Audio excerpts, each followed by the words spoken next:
who therefore presumably have a higher risk of mental illness.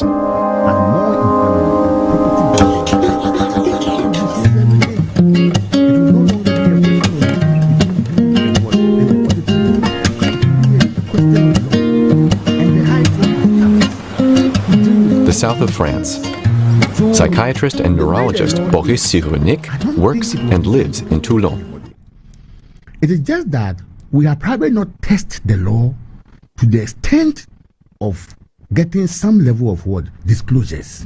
So my point is that if anybody feels persuaded that a person indeed knowingly concealed part of the information or the assets he was required to declare to the state at the time he was taking office, at the time of leaving office, you can do so under the law, and the High Court, for purposes of transparency, ethics, and everything required to run a decent state, the High Court will open the gate.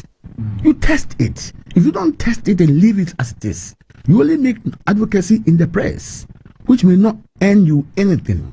But in fairness to the rules, the powers of the court can be invoked to test it. It requires strength and resources.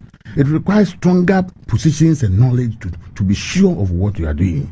Because other than that, you would have pursued somebody unnecessarily. And don't forget that that person too has heard a response to what you are saying. So the law as it is, it's not a bad law, even though there are arguments to do better. I remember very well when some of these things came up in President Kufuor's time. And I remember listening to Mr. S.K. Boafu. Then he was saying that even some of the things that his wife has, he doesn't know. Because his wife is an established person who does her own business and acquire own. So if you say we should declare, I should declare my asset together with the asset of my wife, it may probably impose unnecessary demands on him or her. I share that opinion to some extent. But where it can indeed be established by a person, the law does not prevent you from going to court or reporting to the appropriate office for the investigation to be properly done. That is my opinion. And indeed, that's your opinion. And we've had several instances where people end up having unexplained wealth, raising suspicions. What do we blame here? Do we blame this lack of, let me say, enforcement of really ensuring that the asset that was declared hasn't been authenticated, or generally these people are merely corrupt? Well, thank you again. You need to be very careful when you also want to pursue certain matters that affect rights of people. It may be that people have acquired assets wrongly. It may be that people may have inherited that. You see, our problem here is that our record system is not the best. We have poor database. Which we are trying to do something about it. We probably can do it better. Maybe the digitalization agenda will solve everything. It is one of the means that would do, because that is how the Western countries have done it. Number two, we are not the type of people that we do proper tax assessment on our property, estates, and whatever we have. By these processes, you will be able to establish who a person really is and what he's worth of. And therefore, it makes the work difficult. That is why the asset law has been crafted this way. But you see, it has a history. In the 1980s, when Mr. Kwame Nkrumah was the chairman of the Citizen Relations Committee, people were being called to a committee to tell the state where you got your asset from. Those things can be done under military government. But in a civil government like we have, it is very difficult. But it is not a bar to further development, one, to develop the law, or to encourage more disclosures or exposures to fight corruption. Corruption is such a canker that you need to fight it relentlessly. And for me, the things that are coming and what will probably come in future must be a guiding point for us to continuously look at it, whether as it stands now we need further improvement, or we need to be more vigilant, or to improve transparency measures that will ensure that people will always comply with the law and will not sidestep the interests of the state. Well, and let me just go back to Ellen. Ellen, you have listened to the submissions made by lawyer Alex Chimfi, strongly stating and citing certain clauses of what the current asset declaration regime talks about. Linking it to your point about the special prosecutor coming in, I just want to find out from you generally, Ellen.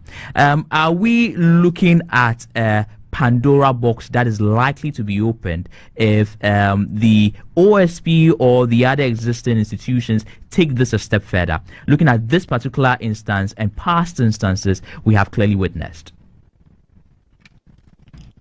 Pandora's box has already been opened. It was opened when we decided that Madam Cecilia Dapa, with all her explanations, and then the fact that she had been a victim of thievery, we had to investigate her for where she got the money. There's nothing wrong with investigating her because at that time she was a minister of state. She was, I think, minister for sanitation. So if such large amounts have been found in her home and in her bank accounts, we had to investigate it. So that box has already been opened. It is not now that we are going to open it. All I am advocating for is that we be fair in our dealings. The OSP should be fair in his dealings. If we can ask a certain minister of state to resign, and even though she says she resigned voluntarily, we all know that the circumstances that forced her to resign. So if she had to lose her job because she made a complaint that some of her house helps had been stealing from her, and in the course of the investigations, the monies were found to be quite huge per our Ghanaian standards. And we should also use the same standards to measure a former minister of state who has managed to get 20 houses in Dubai. That's all some of us are asking for. The box has already been opened. Madam Cecilia Dapa has gone through the mill. She's still going through the mill. And she's not the only minister of state ever to have been found money in her house. The fact that she kept for some of us, our problem with this whole matter was the fact that she kept money in the house when the money should have been in the bank. But apart from that, it has not been established anywhere that she stole those monies. It has not been established that she laundered money, because the OSP also, if you remember, the OSP started an investigations into that too. The same measure that we are using for Madam Cecilia Dapa, we should use it for Alhaji Fuseni and Mr. Moses Asaga. We have to look into it. It is a job of the OSP to do it. So as for that box, we opened it more than 2 years ago, and we should continue looking into it. I mean, it is a lesson to those of us who are also coming, the younger politicians or anybody. Looking at what lawyer just said, I just believe that our laws on our lifestyles should be, we should have a law that audits people's lifestyle, because apart from the politicians, and let me be very, maybe because I'm a politician, so let me look at this. Look, the politicians are always under scrutiny. There's nothing wrong with that. We have to be under scrutiny because the nation's resources are given to us. So there's nothing wrong with people scrutinizing us. But we have forgotten that there are other actors of this economy, of this country, whom we also have to look at and scrutinize. Our tax regime systems. That is why the digitalization agenda is one of the best things that can ever happen to Ghanaians. Everything, everybody, we are not saying people shouldn't make money. I come from a part of the country where my people are traders, they are business people, so they do have money. But your money should be made through the legal means. So just like you are scrutinizing the politicians, we should scrutinize everybody else. And we should have systems in place that scrutinizes all these things and do not make victims out of people. Because the problem with not having systems in place is that we feel that you are a thief, so we'll come after you. When that might not be the case. Perhaps Alhaji Fuseni has reasonable reasons why he does have those properties. He can explain to us where he got those monies from. He should. The OSP should be after him to explain to us. After all, Madam Cecilia Dapa is still explaining. So he too should explain to us. He was once in charge of resources of this country, and so he should tell us how he managed to get these houses, unless he's saying that it's not true. And the numbers that the people have mentioned are false. Maybe he has just 2 or 1, and the people are saying he has 20. Because when I read the report, it said 20 houses to him, just 1. And Caleb, you are thinking about a box. The box was opened long ago. So every one of us, if ever Ellen Amadeku is found to have maybe 5-6 houses sitting somewhere in Europe, I should be asked a few questions.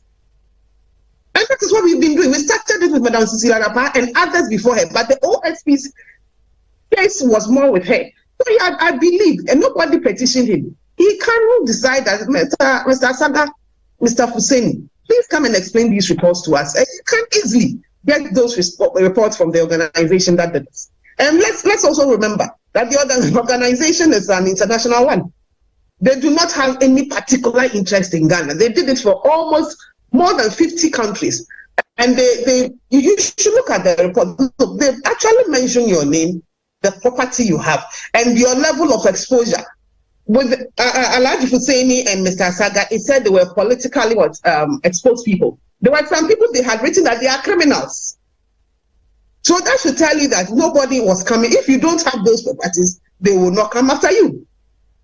So Alhaji should give us a better explanation. And whilst he's doing that, OSP2 should get themselves ready and go check a few things for us. Just as we are doing too. Ellen, you sound pretty optimistic and confident that the OSP will take this up. Will you be surprised if it doesn't? The office doesn't. If he doesn't, some of us will go after him. Why shouldn't he do it? Why? There are some more Ghanaians, some people who are more Ghanaians than others. Are we all not Ghanaians? Is he not for all of us? We said Auntie Cecilia has some huge sums under her bed in her house. We went after her. Do the calculations of all the things that the property that Alhaji is supposed to. I mean, when you put them together, we are looking at almost $7 million. Close to over 8 million, actually. Close to over 8 million. Yes, about $8 million worth of property sitting in Dubai. How did he get the money to buy them? There's a simple explanation. For me, I believe the OSP, after going after everybody and everything, he should also go after Mr. Saga and Honorable Husseini, because they were once ministers of state. Mr. Saga was once the CEO of the MP, wasn't he? Well, Ellen, I'll come back to you shortly. Jantua wants to join in on the conversation. He's missed out on the earlier bit, and I just want to find out from you, Jantua. You are now privy to the report, and I can see the look of surprise on your face. What will be your reaction to this in words? Good morning to our viewers. Good morning to Ellen, and good morning to my brother. Let me start from Moses Asaga. When you go down the report, good morning to our listeners and our viewers.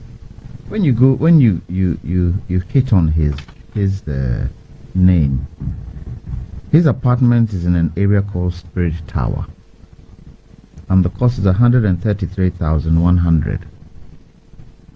Can Moses Asaga, can he earn 133,100? Is this something that he can earn?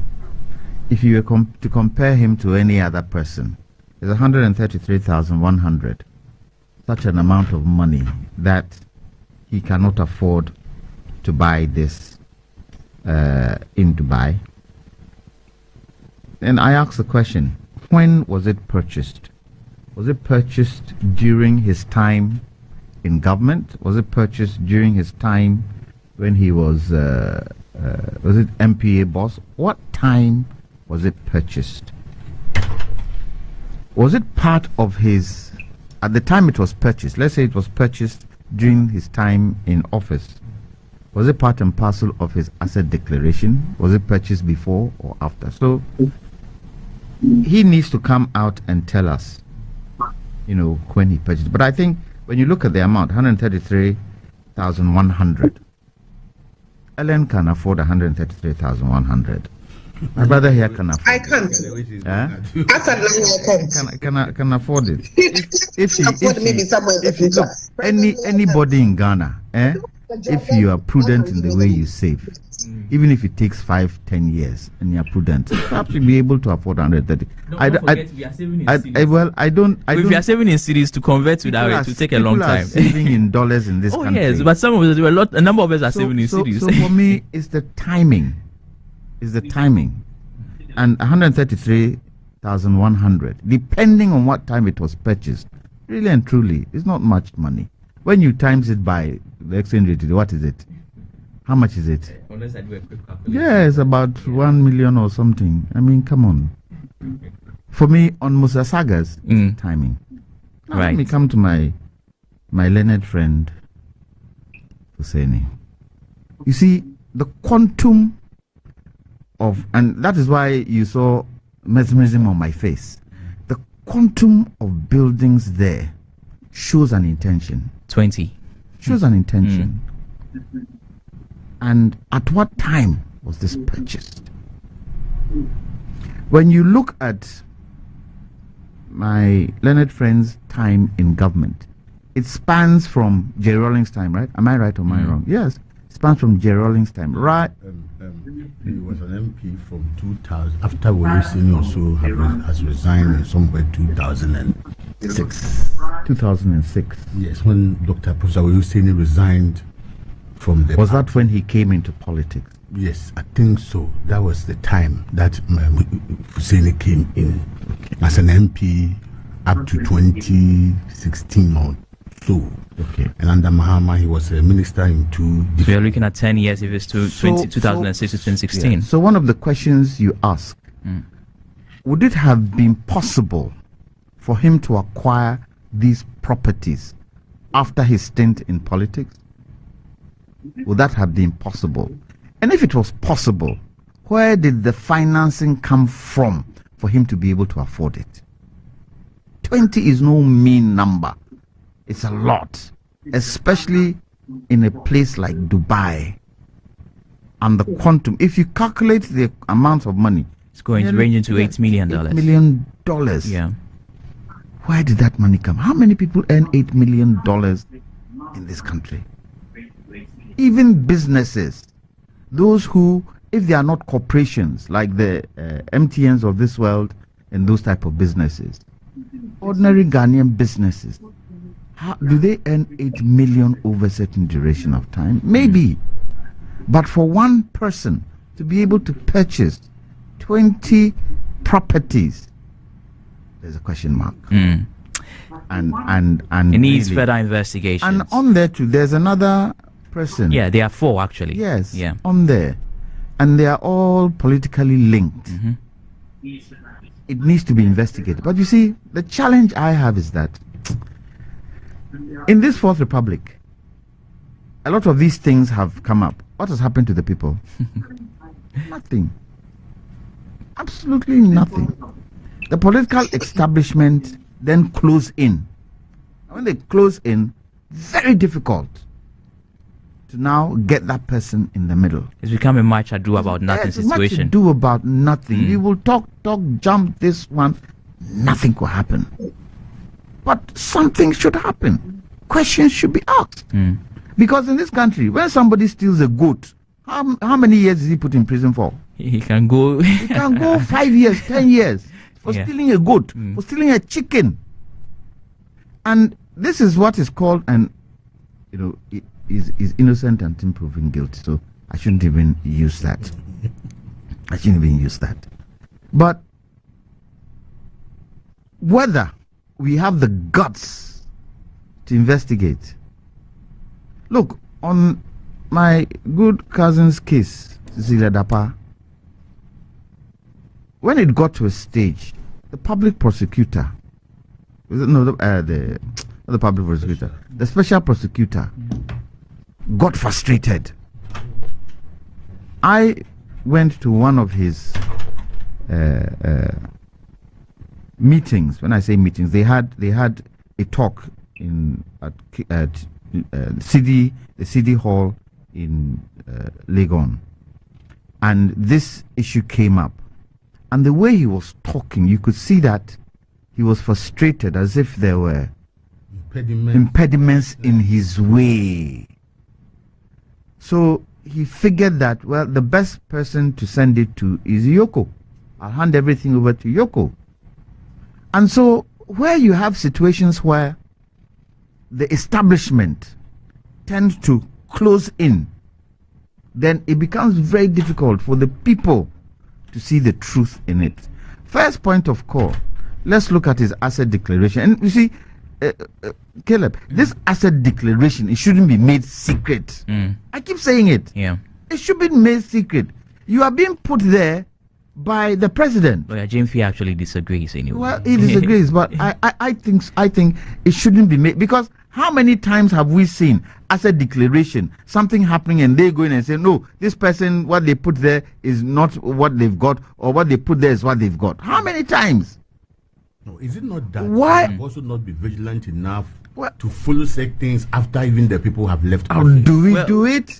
Well, The moment you leave office, It is the not moment you because leave that office, caveat you've is left there. office. Well, Wilberforce want to join into the conversation. Which of the Wilberforce? Wilberforce Asario, yes. Really? But where is he? Oh, you don't see him? Where He's is joining he? us via video Where is call. he? He's joining us via video call. He's in just America. beside. He's just in beside America. No, where is, Ellen. we want to know where he is. He's in America. Well, he should be the best person to say. Wilberforce, where are you? He only joins. I'm somewhere- He only joins I'm on somewhere in around. America. He's around, yes, but he's joining us via Wilberforce, video where are call. Wilberforce. Yeah, so There's an empty seat. There's an empty seat here. So if you're here, come in. Jeffy and then Amma, you know, at the heart of this issue really is the very title of the research or the investigations. How dirty money finds a home in estates. I think that we need to speak to this matter, because perhaps Moses Asaga and co have their case coming out, but there are several other of such instances that are hidden to public knowledge, and it's only a matter of time they will come out. So I wanted to pick Mr. Jeffy's thoughts on the issue about how dirty money is finding its way into the real estate of Dubai.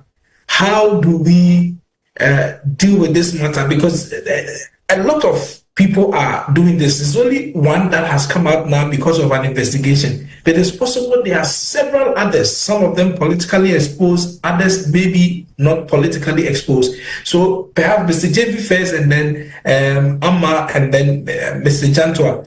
This issue about dirty money finding its way into Dubai, how do we as a country put a stop to it?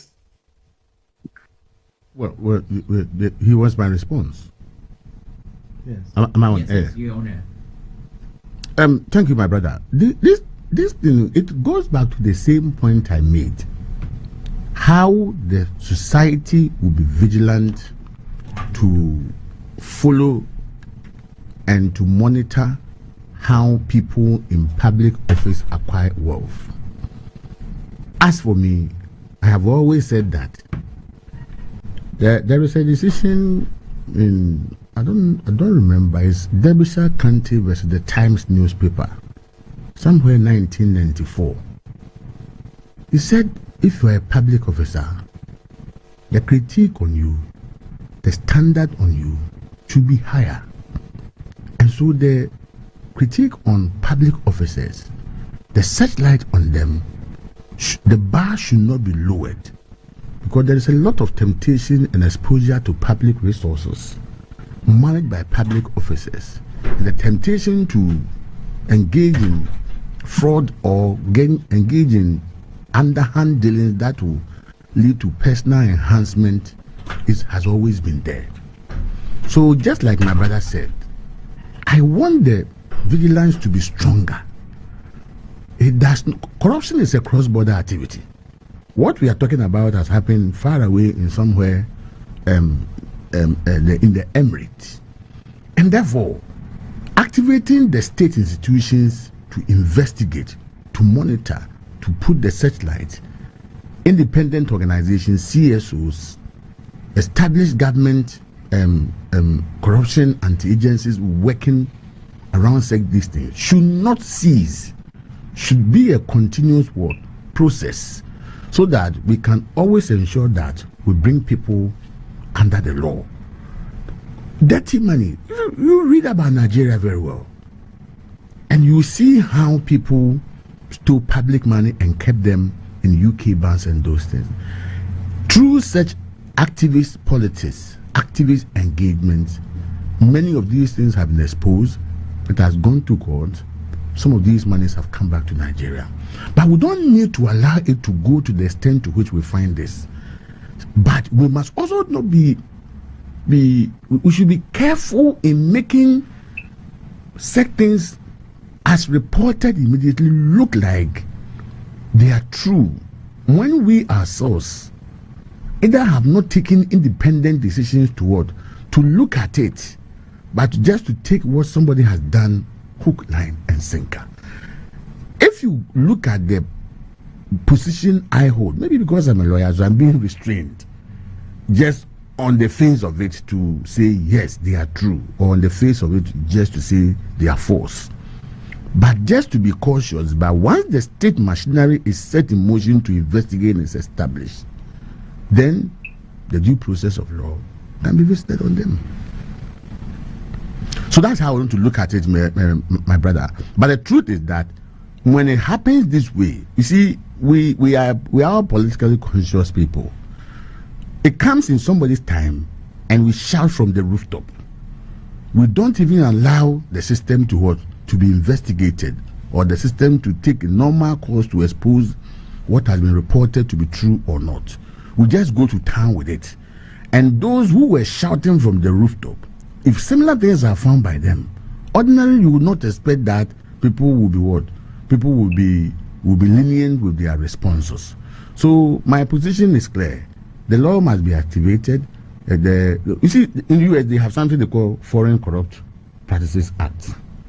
If you're American company, you go out there to do business and you engage in corruption activities. Even though you committed a crime, say in Ghana, you can be tried in the United States and the law will take its course. So the continuous investigation, research journalists must go in.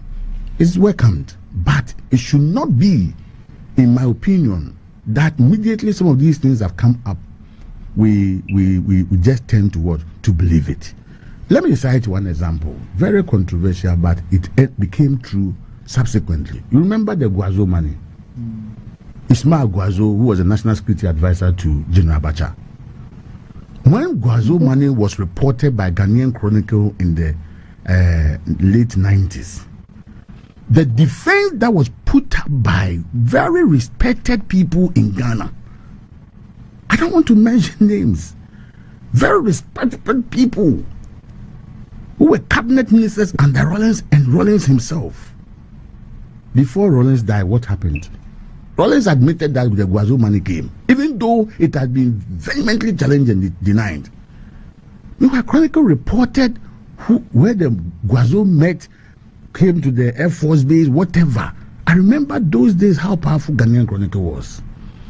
And they kept consistently giving names and how the whole exercise was done.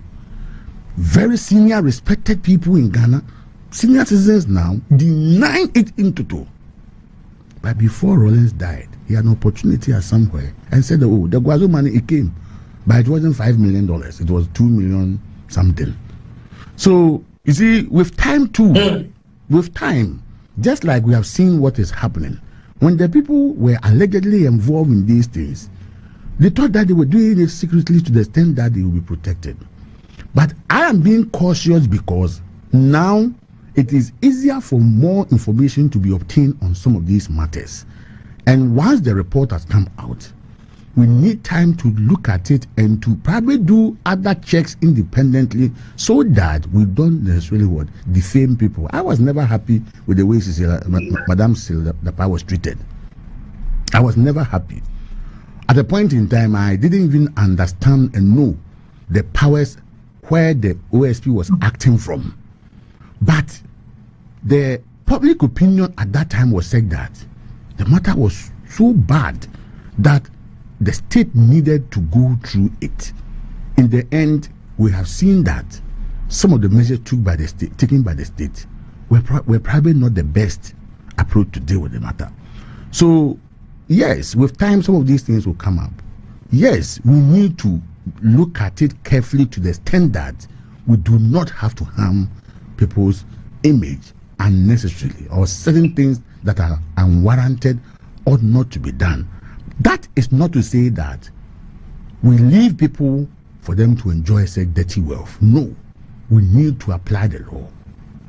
When the law is applied, the person is pronounced. That's a different thing. But in the politically charged atmosphere like we have today, I'm afraid those whose names have been mentioned will obviously go through some hell before probably further investigations are done. The state machinery must be applied. Okay. Yes. Okay, Mr. JV, very interesting thoughts there. Let me come to Mr. Jantua for pick your thoughts on this issue of washing dirty money as quickly as we can. After that, I'll come to Ellen, and then we'll move on to the next topic, which is we are discussing the proposed running mate for Dr. Muhammadu Bawumia. So, Ms. Jantua, just as you come in, Maxwell Apia Dankwa is on Facebook, and he's saying that Sami Jemfi has said Moses Asaga apartment was bought in 2008. That amount of $133,000 was huge money then, though. And that is Maxwell Apia on Facebook. There is also Kingsley, who says that as long as the anti-corruption agencies are under the influence of the government, nothing can change in it says that nothing can change in this country. Corruption will keep getting worse. Mr. Jantua, that's Kingsley's thoughts that he shared on Facebook. But I need to quickly pick your thoughts on this issue of washing of dirty money. Mr. JV has shared a lot of thoughts on what he thinks we can do. Quickly from you, what do you think we can do before I come to Ellen?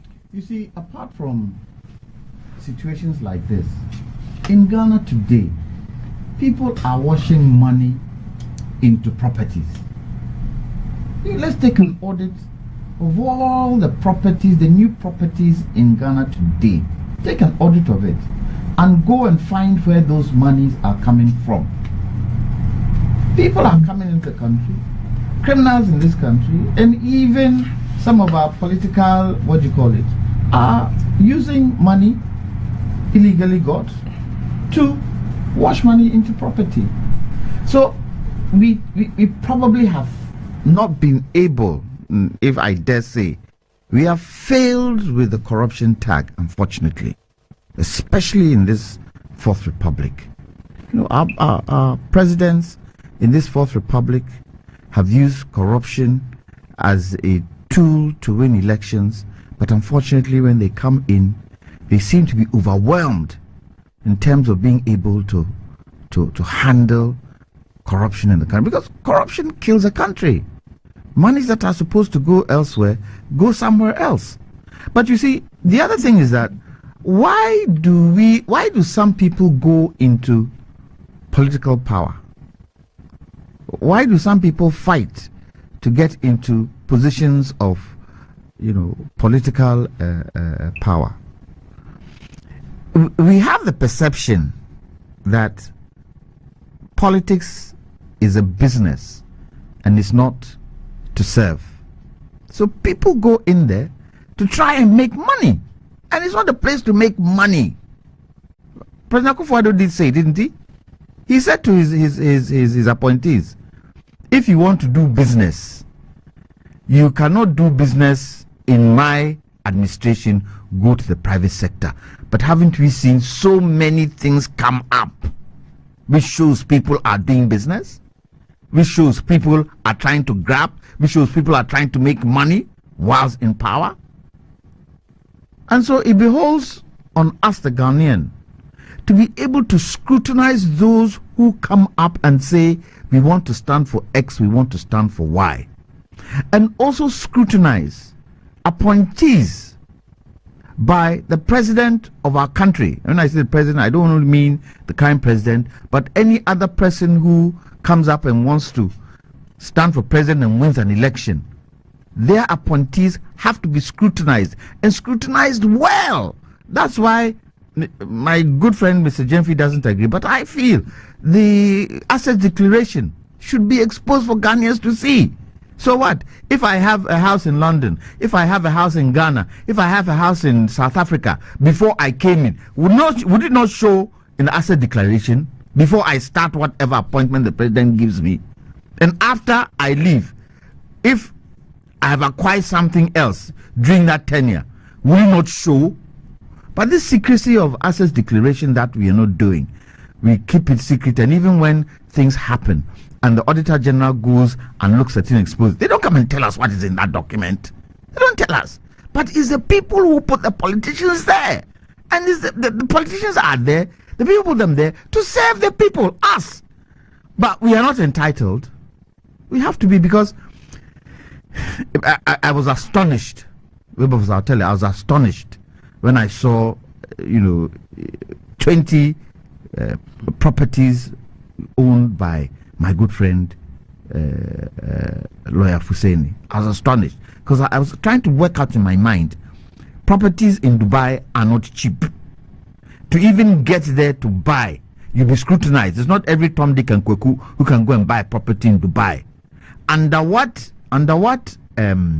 mantle did he go? How did he introduce himself to buy the property? Did he introduce himself as a Ghanaian politician? Did he introduce himself as a lawyer in good standing and practicing? How did he introduce himself? That opens the gate for him. How was the transfers of the monies made to buy out there? But let me end by saying, why is it that when we make money, we can't use it to support our own country? $8 million, when you calculate what Lawyer Fuseni's properties cost, that $8 million can do a lot to raise the country, can't it? Where he actually comes from, it could be used to raise the country. It could be used to help others.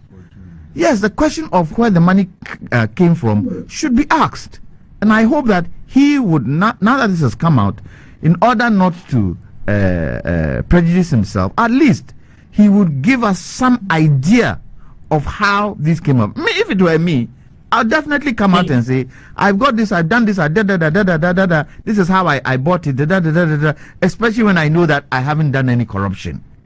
But if you feel that, yes, you have done things that are untoward, that has allowed you to buy properties outside the country, and felt that nobody would know, see it. It is a saying, we are then a bit piaba, no matter how many years it takes. And because you've tried to hide it, now it's come out, it becomes very difficult for you to clear your name. Okay, so very interesting thoughts. But Mr. Chato, just to quickly just mention that usually they say that when people are buying properties in Dubai, very few questions are asked about the source of the wealth, and then financial transactions can be kept secret. Property taxes are minimal, and also Emirates as a country offers a lot of political stability, and so people find it quite easy to go into the system and to do the things that they want to do. As we wrap up on this topic, so the Emirates, the Emirates should also look at their processes and procedures with this kind of thing, because so much illegal money is getting into their country, which doesn't help. They should look at yes, maybe that is how their system is designed to. Yes, but they should look at it. They should look at it. Okay. Otherwise, you're getting a lot of criminality, process of criminality being put in your country. Somebody, Ghanaians will say, or some people will say, but I think, they should look at it so that at least when people now steal money and take in there, and I don't know whether this money was stolen or not, they are innocent until proven guilty. I'm generalizing. When people steal money and they bring it to your country, you should be able to question. Like here, you go to church, those who seem to be rich sit in front, those who seem to know nothing sit at the back, and nobody questions where you got your money from. So it is something I think they should look at. You should look. Okay, so Mohammed Isahak says that, morning to you, Caleb and Madam Amma. I would not be surprised if the OSP does not look into the report, because he is thinking about how to destroy the hard-working government officials to sabotage those who appointed him. Please tell Ellen Amma to organize demo against the OSP if he does not investigate this mind-blowing corruption scandal, and for us to tell him that we are tired of his selective justice. And that is Mohammed's message. There is a quick Ohimim Boache who is in Scotland who says that, hey, people get money or it is Ghana money. And that's a question that he appears to be asking. A country called Ghana, well, talk and talk, but no show. Kweku, thank you for your message. And then there is Maxwell again who says that did Akufo-Addo say none of his appointees should do business? And that's a question that Maxwell is asking. I think the president did indicate that if you wanted to make money, then don't come into his government because it is public service. Baba Chairman from Tamale says that the asset declaration law in its current form is nonsense and nonsensical. And sometimes must be done, and something must be done to change the status quo. Maybe at the time the drafters of the current constitution, it was serving its purpose, but the dynamics of today is changed and very complex. So Baba Chairman is asking for some kind of changes to the asset declaration law as we have it in Ghana. If you are listening to us, you are on Asasi Radio 99.5 in Accra, 100.3 in Cape Coast, 98.5 in Kumasi, and 99.7 in Tamale. You are on the forum. If you are listening to us on ABC Television, you are also on the forum. Thank you for choosing Asasi Radio. If you are with us on Facebook, I invite you to share our page. Tell a friend to tell a friend that forum is on. We will read your messages and your questions and all that. And I invite Amma now to make a quick comment about this washing of dirty money in Dubai by Ghanaians, and then what she thinks we can do about it. And then we'll transition into our next topic on Napo Ellen. Well, one, I have a few questions. Do we all agree that the people who did this research, are they sure that the money is dirty money? That's the first question we should be asking. Because anybody can put this world as dirty, but I haven't yet seen any evidence that they have shown us that the monies are dirty. That's the first one. The second one is we should not also discountenance the fact that, yes, truly people do take dirty money and try and wash it. And usually the best place that they think they can put it is in property. And usually the best place that they think they can put it is as far away from your source of the dirty money as possible. So if we are assuming that this report is saying that the monies that Honorable Fuseni and Mr. Asaga got were dirty, we should be asking a few questions. Where did they get the dirty money from? Is it from our pockets? Is it from our taxes? What is it? Those are questions that we should be asking. But what Dubai decides to do with their financial sector, unfortunately, we in Ghana cannot do anything about it. Dubai has, over the years, provided a haven for people from all over the world to come and put in their money. I don't think they do much checks on the sources of the money. So through bilateral means, perhaps some of us who come from sub-Saharan Africa, where poverty is endemic, and we have so much natural resources, but the natural resources and the money that comes out of it, we don't see it. And some of our leaders, and let me be very particular about it, some of our leaders are taught to be siphoning some of the monies away. We should have a little conversation with Dubai and ask them to do a little bit more scrutiny on monies that come from our part of the world. Because it's sad. I still ask the question, Alhaji Hussaini, please, 20 houses in Dubai. Please do us the favor by explaining to us where the monies came from. We are not saying that you're a thief. Neither are we saying that your money is dirty. We are just asking for explanations because at a point in time, you were responsible for our resources. It's as simple as that. If he doesn't do that explanation, the special prosecutor must go after him. Whether we go after him or not, that one I don't know. And that's my belief. As for washing dirty money, what offers? Right here in Ghana, as Mr. Jantwa was saying, people do that. People do that. All these buildings, as he said, he's talking about. But all these, some businesses, you see some businesses in town, you see the shops, you go in there, and it is quite obvious that this huge place does not obviously run from the returns of the business. And it has been happening for years. What is our anti-corruption agencies doing about it? Because you have to do painstaking investigations into these matters. As much as we have laws, Ghana, we have all the laws in this world, all the good laws, but the people supposed to implement them are sitting somewhere. And instead of the special prosecutor, as much as I agree that she should be on our case, the politicians, it should be on our case. There are a lot of other things happening in this country that we can equally get into it. And let us make sure that Ghanaians, by nature, we look at these things well. And the sad thing too is that as we are complaining about Dubai, people are also bringing in money into Ghana that we also do not know the sources of. What are we doing about that? Or because it is coming to us, we are okay. These are things that I think we should have a discussion at the national level and then between countries to sort it out. Otherwise, when crime takes over a country, look at what has happened to some of the Southern American countries when they allow drugs to take over the country. Now, the place is terrible. You are hearing all manner of news. The drug cartels are running the states. We do not want to get there. Where corruption money is running the states. We don't have to get there. So we have enough laws in this country that can deal with money laundering. It's just that we all close our eyes and then we move on. We have to look at it.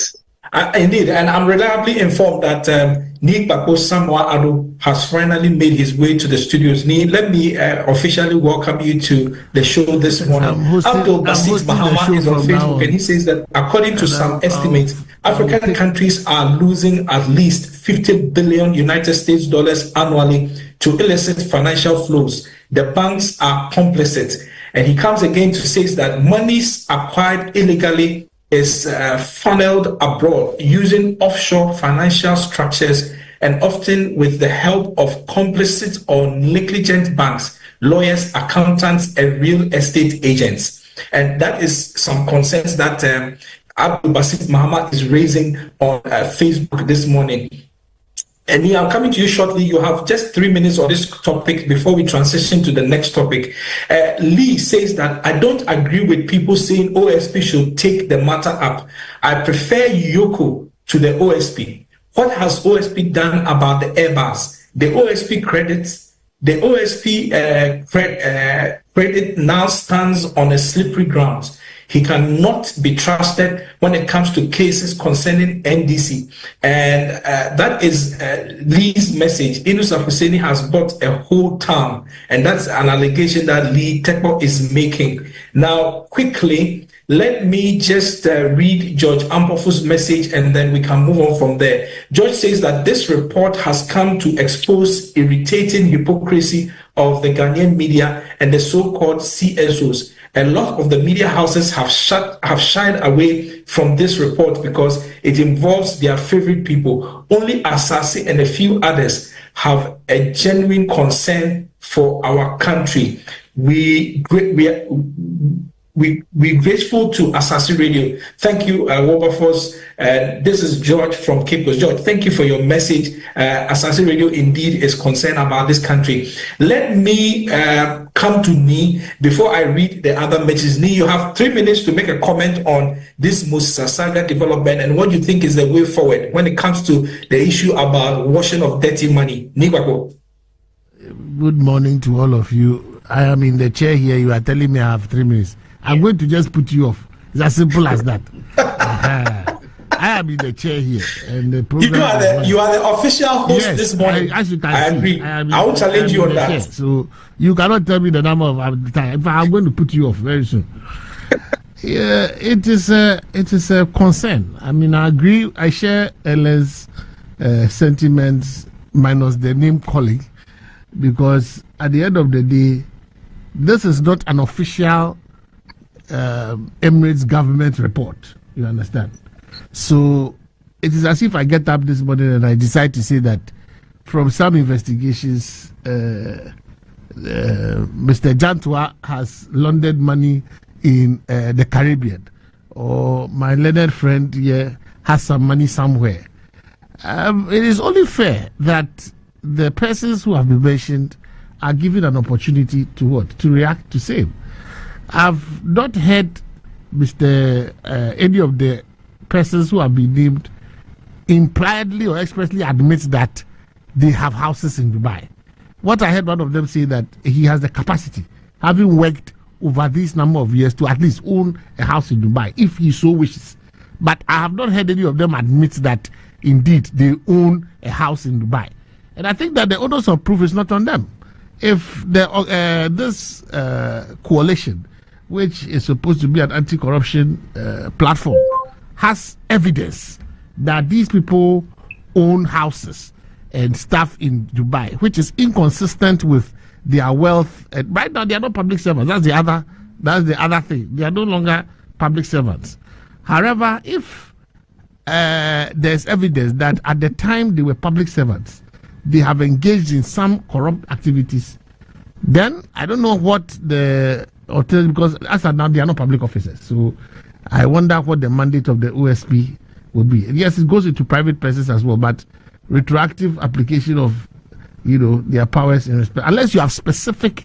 See, that's the thing about corruption, and that is why our laws are not fit for purpose, in my opinion, because you see, our laws look at underlining offenses, okay, where you have examples or you have evidence of some underlining offense for which, you see, then the person can now be said to have, based on that underlying offense, sought to hide the proceeds of the crime.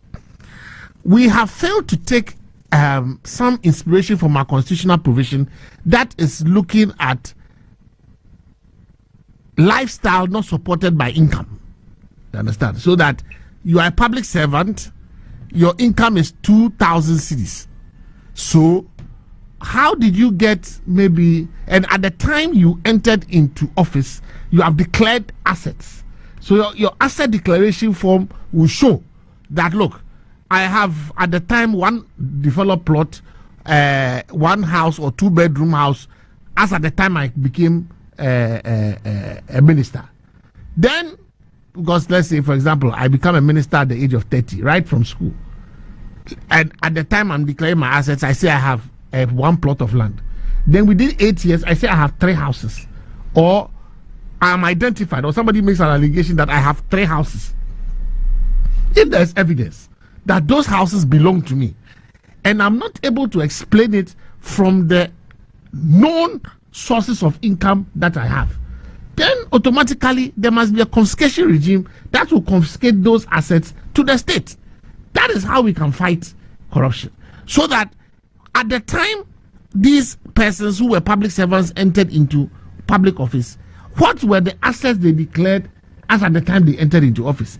And at the time of exit, what were the assets that they declared? Then we can better look at whether if indeed we have evidence that the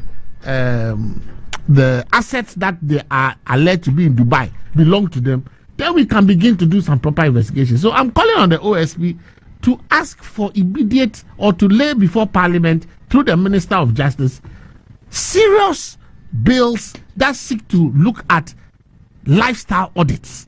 You understand? It's important so that we have the asset declaration at the time that you are entering into office, which we have now, at the time you are exiting, and that becomes the basis for the OSP to be able to go after persons or public officers who allegedly have acquired assets in excess of their known sources of income. That will be the disincentive, so that we have legislation that says that if you are not able to show your sources of income to match the assets that you have acquired post office or whilst you are in office,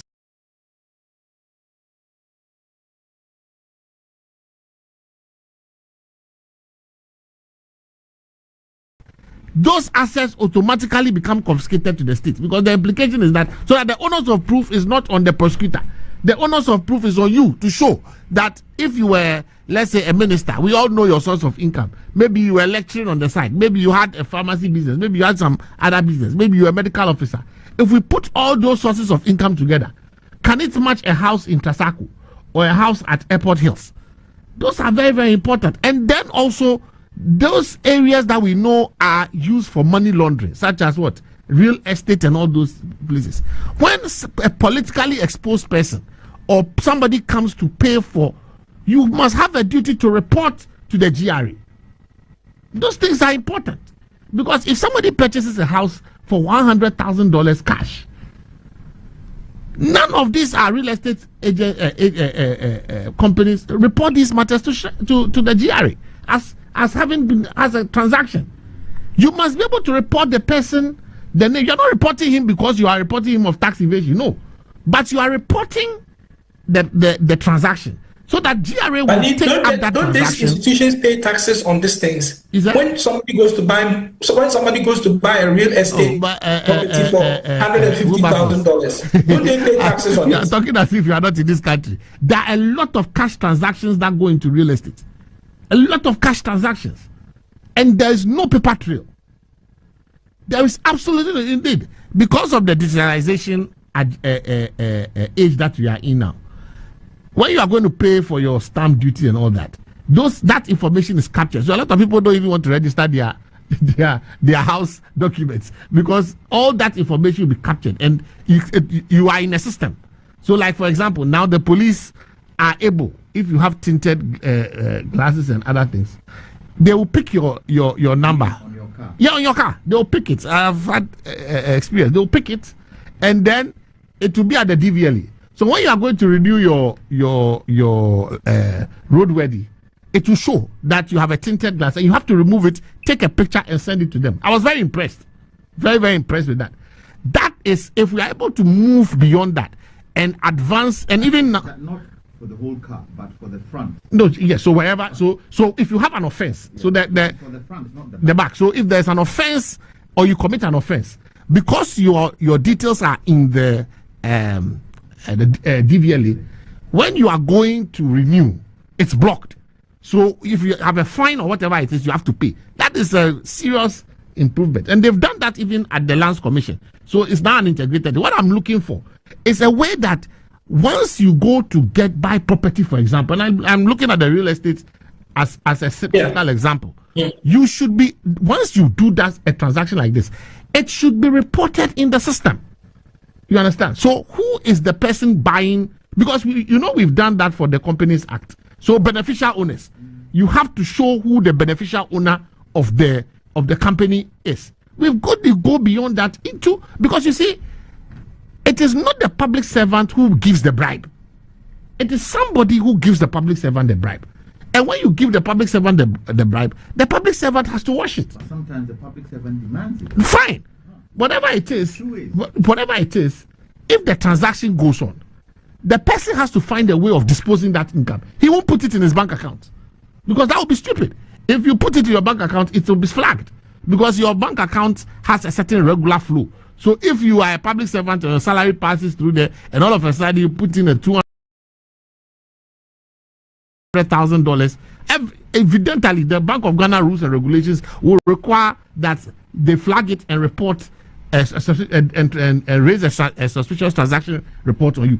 So what they do is they go and buy property. And I even get surprised that we have GRA in this country. If they come to East Cantonments here, they see all manner of houses going up. Is that nothing that, instead of always chasing shops and always chasing, they should come around. The district assemblies, they should come and tax these houses. You understand? Okay. Because you need to move on because of time. We need to move on because of time. So I appreciate your thoughts. Very, very excellent thoughts that you shared there. But I'm going to start the next topic with Mr. Jantua. And Mr. Jantua, just before I start the next topic with you, let me get rid of these other messages that have been sent.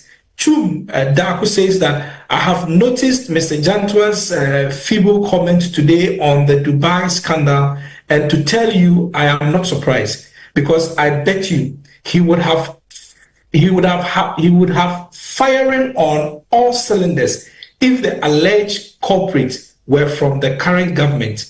We are watching, and another scandal will happen, and we will see their reaction. Interesting days ahead. And that is Chum. Chum is attacking Mr. Jantua. He says you didn't have so much fire in your comment today.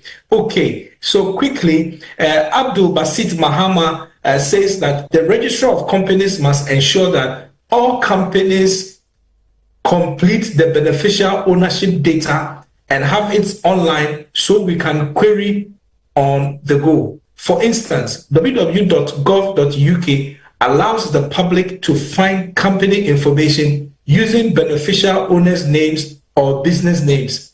This is solution 101 internally.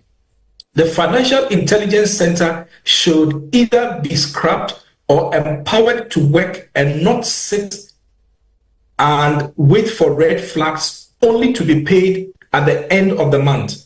When is the last time, if ever, has the IFC published anything? And that's a question that Abdul Basit Mahama is asking. I asked a simple question about what would have been the comment of Mr. Inusa Fuseni if the foot was on the other side. Please do a simple research on his comments on Sisi Adapa's case, and you will marvel at his hypocrisy. People living in glass houses, but their hobby is throwing block, not even stones. And that is Chum Dako. Just a day before the report came out, Inusa Husseini was on TV criticizing Smith and Brian Champon. But when his name was mentioned about these Dubai properties, he says his lawyers have advised him not to talk. That is Maxwell's message. And then there is Dixon, who says that, hey, Ghana politicians, 20 houses in Dubai, 15 years as an officer is one of the security institutions, and yet nothing I can boast of. God save Ghana. That is Johnson. Thank you. And then official latecomer, greetings to someone. Oh, Nikwapo Eunice Champion is saying hello to you. And then there is the last message I'll read today for now. And it says that, good morning, Wilberforce and the panelists. What is perplexing in this whole Dubai saga is the loud silence of the anti-graft agencies. Okay, I think I've read this message already. Okay, so if you want to catch money launderers, look at real estate investments. It is in plain sight. And that's Abdul Basit Mahama. And that's how we'll transition to the next one. Ms. Jantua, Dr. Matthew Opoku Prempeh is the presumed running mate of the New Patriotic Party's presidential candidate, Vice President Dr. Mahamudu Bawumia. For now, it appears that it is settled pending the signature of the National Council, which meeting we believe is going to take place on Tuesday. So between Tuesday and Friday, this running mate issue for the MPP should be closed. First of all, I want to pick your thoughts on Dr. Matthew Opoku Prempeh as a running mate to Dr. Mahamudu Bawumia. What do you make of that decision? Well, before, let me start by saying the person who is attacking me or my comments, I don't think that's fair. Because even on the Sisi Adapa issue, you should listen to what I said on this platform regarding that. So that is not fair. Now, but you do have houses in Dubai. I don't have houses in Dubai. I have a house in London. I don't have houses in Dubai. No, not one or two, just one. I'm not in public office too. He's trying to be being mischievous. With regards to the choosing of Matthew Opoku Prempeh, let me first indicate that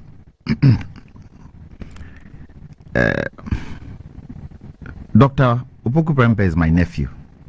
So there is a relationship there, and I'm quite, I wouldn't say cordial, close to him. We talk once in a while. But let me put that aside and say it is the choice of the MPP running mate to choose who he feels he can work with. It's his choice. Does he have capacity? Does he have capability? Yes, I think Dr. Prempeh has capacity. I think Dr. Prempeh has capability.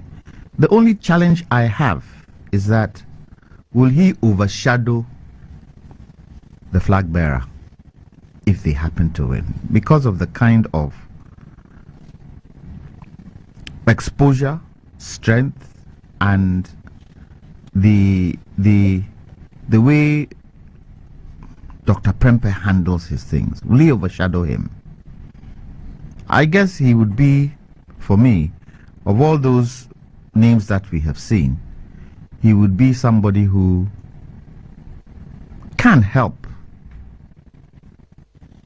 Dr. Bawumia when it comes to the elections.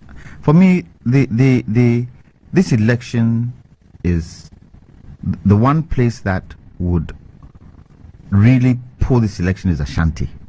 Ashanti is instrumental in this election. And if Vice President Bawumia, the flag bearer of the MPP, feel Dr. Matthew Poku Prempeh has the wherewithal to pull votes, more votes for the party, the MPP party in Ashanti, so be it. It is his choice to do.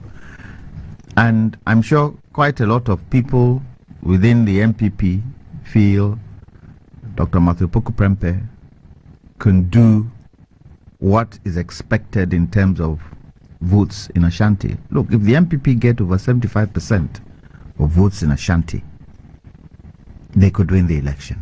If they could. If it's something they could do. So it's up to we other political parties in opposition to start working now to make sure that we also work hard to get votes in Ashanti. If they win Ashanti and they win 2 or 3 other regions, then it would be very, very difficult. Whether the voting system in Ashanti will be based on the tenure of President Akufo-Addo is another question to be asked. Because when you go to Ashanti, a lot of Ashantis are saying President Akufo-Addo didn't do much for the region. And if they are going to vote on those bases, or there's going to be apathy, because, you know, the Ashantis, they vote for parties, they don't vote for individuals. And they feel that we are not happy with the MPP, but for us to give our vote to another party, we would rather not vote.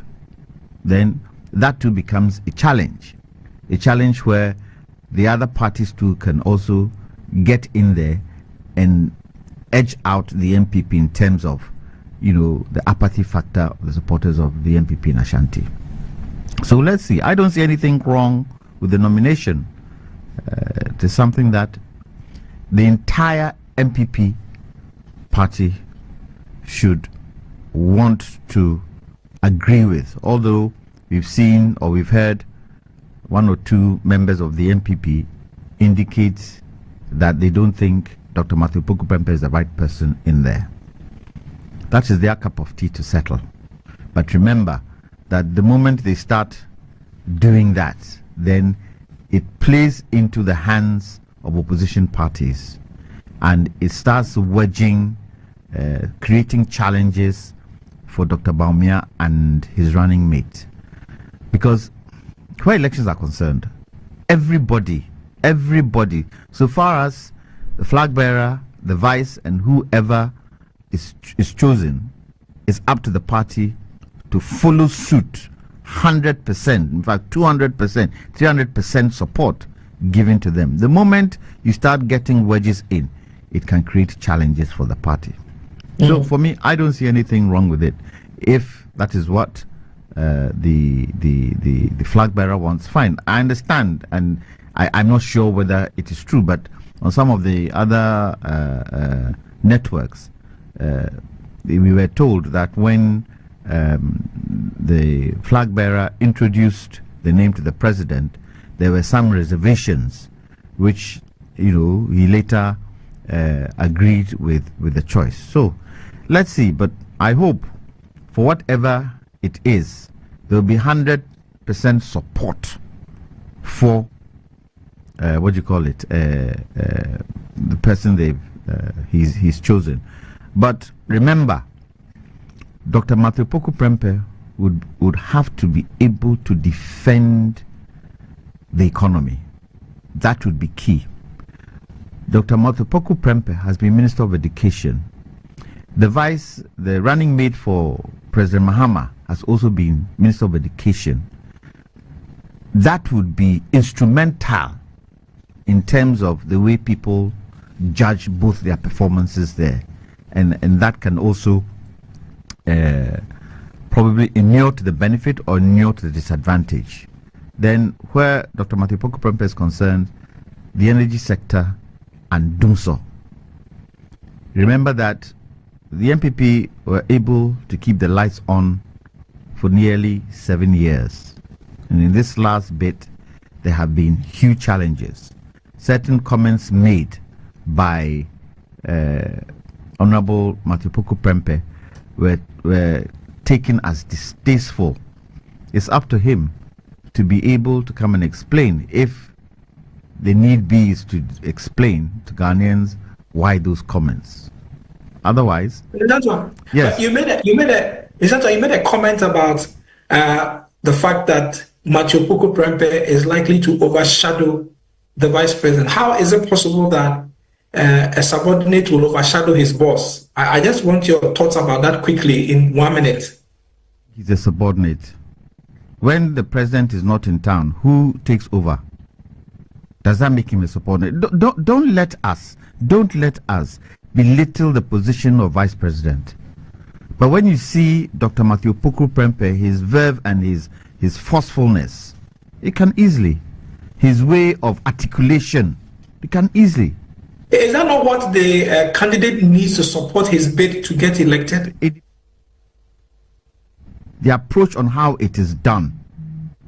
If he feels that there are certain commentaries that I don't have to come on, but I have a point to make, it depends on whether he makes it in public or he makes it in the confines of his meetings with his boss. But for me, Dr. Matthew Poku Prempeh is a very, very, very, very open person, and he speaks his mind. So in issues where things can be challenging, depends on how he decides to speak his mind. Maybe with this, he might probably hold back on the way he articulates certain things. But yes, he's the kind of person who speaks his mind. And if the vice president is able to handle some of the ways he handles things, then there could be a good match there. But yes. Okay, so let me come to Mr. Jeffy. And Mr. Jeffy, we know that this issue about running mate for the MPP has delayed for nearly 6 months. Looking at the party's own constitution, this running mate should have been named perhaps sometime in January. We are already in June, getting into July. The first 6 months of the year is off. But we have seen an intensification of consultations by the presidential candidate, Dr. Mahamudu Bawumia. Only this week, we know that he has consulted with the president. He has also met with the majority leadership in parliament. We know that he has also met with the National Council of Elders. The National Council of Elders themselves met on the sidelines ahead of meeting with the presidential candidate and all that. I want to pick your thoughts quickly about what you make of the processes that has led to the settling on a running mate for Dr. Mahamudu Bawumia. Worth it for the party, or the processes has caused, do you think that the process may have caused the party some damage? It needs to go through a healing process before the elections, which is just 160 days away, Mr. Jemfi. Again, there is always a process to heal wounds in a political party, because in a political party activity, you will not always satisfy all the people. That is why we have always argued that democracy is about majority rule. It doesn't mean that those who dissent or disagree will not have to be heard. So for me, that is not new. Number two, I think that Matthew Poku Prempeh is probably the best person at this time to partner the vice president. The party has a constitutional arrangement But you see, running a political party is not only to run it according to what your laws are.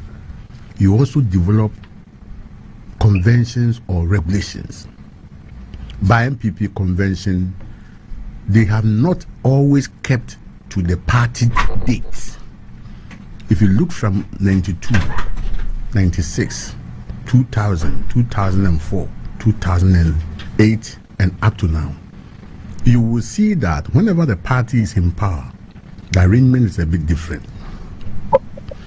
Even though the party would have said, do it by this date, internal workings, consultations, and other factors would delay the process a little bit. I remember very well when Dr. Bawumia was nominated. Dr. Bawumia was nominated. You could see that his time, the announcement came late. Alhaji Aliu Mahama, his nomination, the announcement was made somehow late. And he was outdoored in Atin Hall Congress. So for me, it is an internal party thing that has been done to satisfy the party's interests. Let's look at who becomes a vice and what are the reasons why you will pick such a person. The Dr. Prempeh was a minister for education, was a minister for energy. If you want people who have really worked, performed in this government, I'm not sure if you are counting two, you take such a person out. It was difficult to get the free SHS to the extent to which before he left the ministry. But he worked so hard and ensured that there is a state power is exerted on the public servant who are the headmasters to ensure that the policy gets to the best that the president had instructed him to do. Having been a teacher and having worked in the ministry and the Ghana Education Service for almost 20 years, at least I experienced how and I understand how it worked. Ministry of Health, one of the most difficult ministries to run. I mean, we did very well. But when you took over, we have seen that in spite of all the nagging noises and the challenges we have gone through, he's been able to maintain the light. It doesn't mean that there is no debt. Go back and look at it. How did people like Spiro Agro become vice president to Nixon? How did DeGraff Johnson become vice president to Dr. Lehman? Mr. Jantua is here. You will recall that at a certain point in time, they had to go through another Congress to elect a vice president. There was so much difference within the PMP that they had to go through a Congress at KMA Hall, Kumasi, to pick vice president to Dr. Lehman. Because of the perceived weaknesses and the hand-picked nature of Dr. Lehman by Alhaji Imoro Igala. And don't forget that Igala was disqualified by a law passed by a champion, which was triggered by Danlati. Many people probably don't know that. And therefore, once Igala's ambition could not come in, there was a nice arrangement by which the young doctor came into office. The same way in 92, President Kufuor picked Rulana Hassan in a similar convention to balance the North-South and South-North relationship. You mean 92? You mean you said Kufuor. I don't think you mean Kufuor for 92. I'm talking of Professor Dubois. Professor Dubois, yes. Yes, Professor Dubois. He balanced the Rulan, an established Northern lawyer and a politician of the first generation of Ghana. He became vice running mate to Professor Dubois. There were names around it. I remember those days, Eugene Boateng's comments very, very well. But in the end, it was settled on Rulan. In 96, there was an arrangement between the CPP and the CPP. And the MPP. At that time, I don't think it was CPP. It was a PCP. Alhaji Banda was the chairman, which the former vice president and the deceased Ken Aka became running mate to President Kufuor. But in 2000 is where you saw the actual flare. After Kufuor has worked all the arrangement with the parties, Aliu came in. In 2008, Dr. Bawumia came in. He was maintained up to 2016. You see, you don't forget about the fact that you need to make consultations within the party to reduce the number of dissent that could be expressed. And one big problem for MPP is that it has always been difficult to maintain proper party discipline, because it's a party of eagles, a party of middle class, and everybody thinks that he has made a contribution, and therefore you cannot just entirely use party structures to keep him quiet. So I'm not surprised to hear somebody like my own MP, Andy Appiah, to make a express, and yes, Appiah could be expressing more or less a dissent, but also at the end of his position conceding that is the position is the right of the candidate. Yes, the candidate must decide who he can work with. Even in appointing deputy ministers, the convention in Ghana is that the minister, the substantive person who has been nominated as a minister, has a role. He can, sometimes they give him the opportunity. Can you accept to work with these people? And you see that whenever they are being sworn in, the president will give the caution.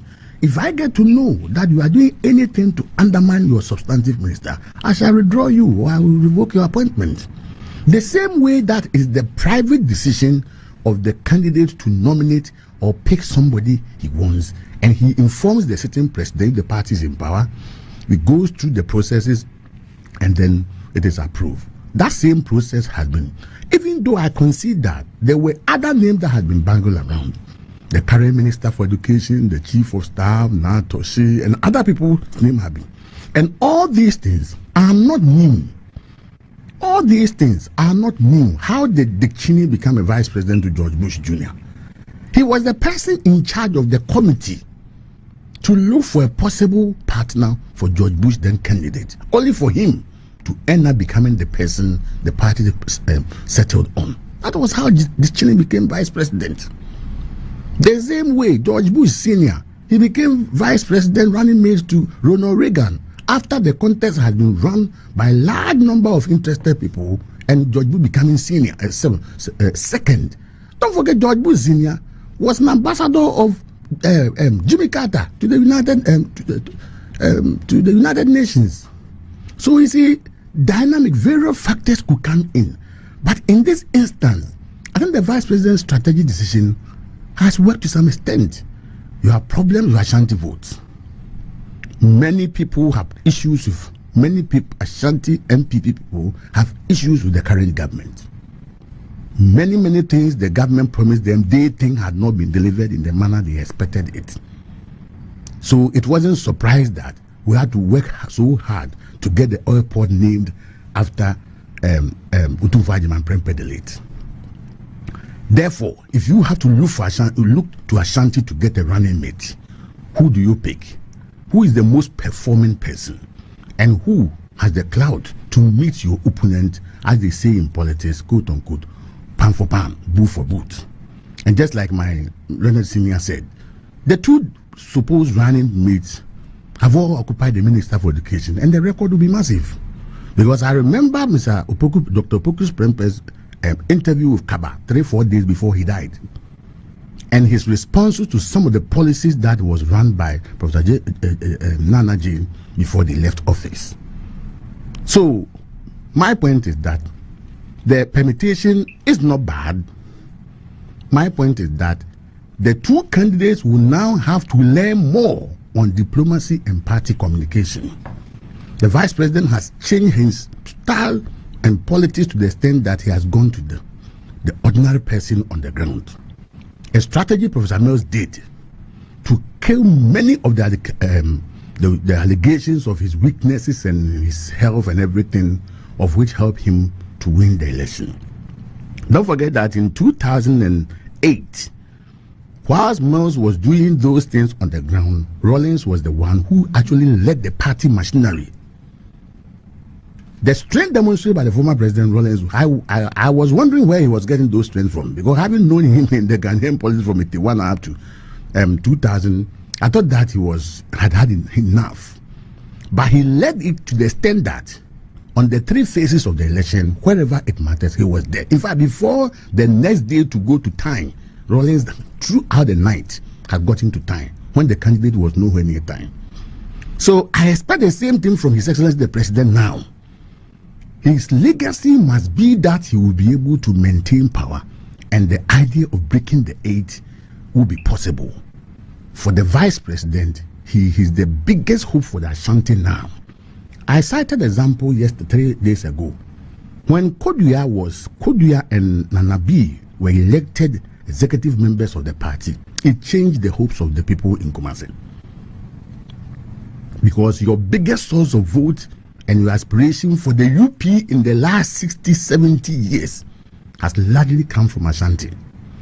And so if the Ashanti have problems with you and say that we have not been treated well, it can affect you, because it happened in 2008.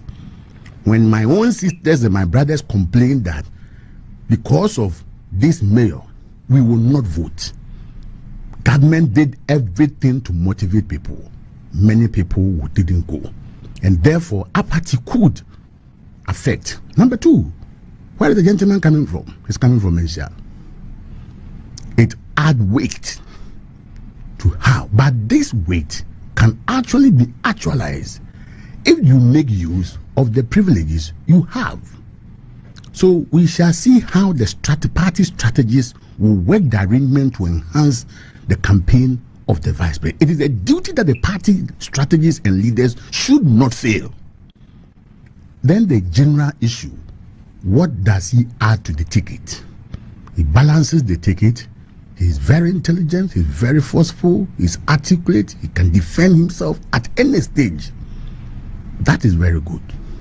But more diplomacy will be required when you assume the office of a vice president. We have seen how Trump has run his campaign. Very unethical, very, very rude. Yesterday, when you got the president to fumble in the first few minutes, you saw, I mean, this night, just he was having a rally somewhere, and hear the things he said. Here are the things he said. He's so forceful that he can brush everything you say and make you look, excuse me for my word, foolish. But because he's dealing with an old man that everybody knows that the experience and the ethics and the manner to hold office is there, but age is a factor. The same thing here, we have 2 young men, the vice president's age and Opoku Prempeh's age, at least makes them younger than the NDC ticket.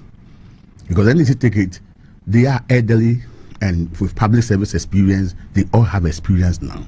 But I'm saying that. Madam is not elderly. Oh, Madam is around 67. No, he's not 67. I'm older than him. 63. Whose age are you talking about? I'm talking about His Excellency, the former President Mahama. I mean, he's around 67. President Mahama is somewhere around 65. And then his running mate is... the running mate is somewhere around 73 or 74. But you see, the public service experience is also important. The public service experience of he being a deputy minister from 96 up to now for almost 30 years in politics, continuous process. It's one advantage. The vice president coming from the academia, having been brought into politics and those things, it has its own nature of responding. And then the region you come from, there has always been a battle. Central region has always been a battleground for the 2 parties. If you win Ashanti, I disagree with my brother Mr. Dantua, who says that if you win 75% Ashanti vote, now the biggest vote is in Accra, and the resentment against government is basically in Accra. So for me, as a realist, I will not look at Central region and Ashanti alone, because certain reasons you will win. The only thing is we look at is the margin by which you win. But if you play with places like Central and Western region in particular, where Galamsey has done so much to the local economy, and life is so difficult to the extent that fighting Galamsey is also denying people their daily bread. And you are a sitting government, you need to watch such areas. But in all, I hold the humble view that the choice is the best. The internal arrangements should be activated to calm the way people will respond to it. That is why I was surprised about the views of my MP. But he's entitled to his opinion. We need to manage communication, as the majority leader said, to the extent that we help the party to grow stronger or to even hold itself together than to making comment that could rather affect the unity of the party. Okay, so the age clarity is that Professor Jane Nana Opoku-Adjumah is 72 and John Dramani Mahama is 65. Oh, that's okay. On the side of the NPP, I believe Dr. Mahamadou Bawumia is 61 and Matthew Prempe is 56. Those are the age differences. Yes. There is Samuel Brian Boabin who sends me a message, and Samuel Brian Boabin says that Wilberforce, no running mate has been fully accepted by this tradition since 1979. Let's make progress and move on. And that's Samuel Brian Boabin. Samuel, thank you for your message. So I'm coming to you, Ellen. And just before I come to you, let me put these messages out quickly. So there's George Ampofudodo who says that, please, Wilberforce, Mr. Jantua shouldn't make statements that are not backed with evidence that NAPO will overshadow DMB, and many people in Ashanti are not happy with MPP performance in Ashanti region. That's very Trumpic, or that's very Trumpic way of analysis. NAPO will assist DMB to energize the base for victory in December 7th. That's George from Cape Coast. Okay, there's Abdul Basit Mahama who says that Dr. Prempe's seeming ability to deliver credibility on his assignments in private and in public office is not second nature. It's partly had to do with him drawing on his science background, which makes him approach facts scientifically. To achieve this consistency, he is systematic, methodological, well organized, meticulous, rigorous, exact, and controlled in his approach. He knows when to work, when to do his politics, and when to stay silent, and has no apologies for his non-politically correct deposition. That's NAPO. And that is comment coming in from Abdul Basit Mahama. Greetings to you and your good panelists. For me, doctor and doctor have qualities that complement each other. Bawumia is seen as cool, calm, and affable, whereas NAPO is tough-minded, courageous, and resilient. And then finally, there is Donce who says that, Wilberforce, I thought you have left Asasi Radio. Oh, really? No, I haven't left Asasi Radio because it's been a while I heard your voice on air. Thank God you are still there.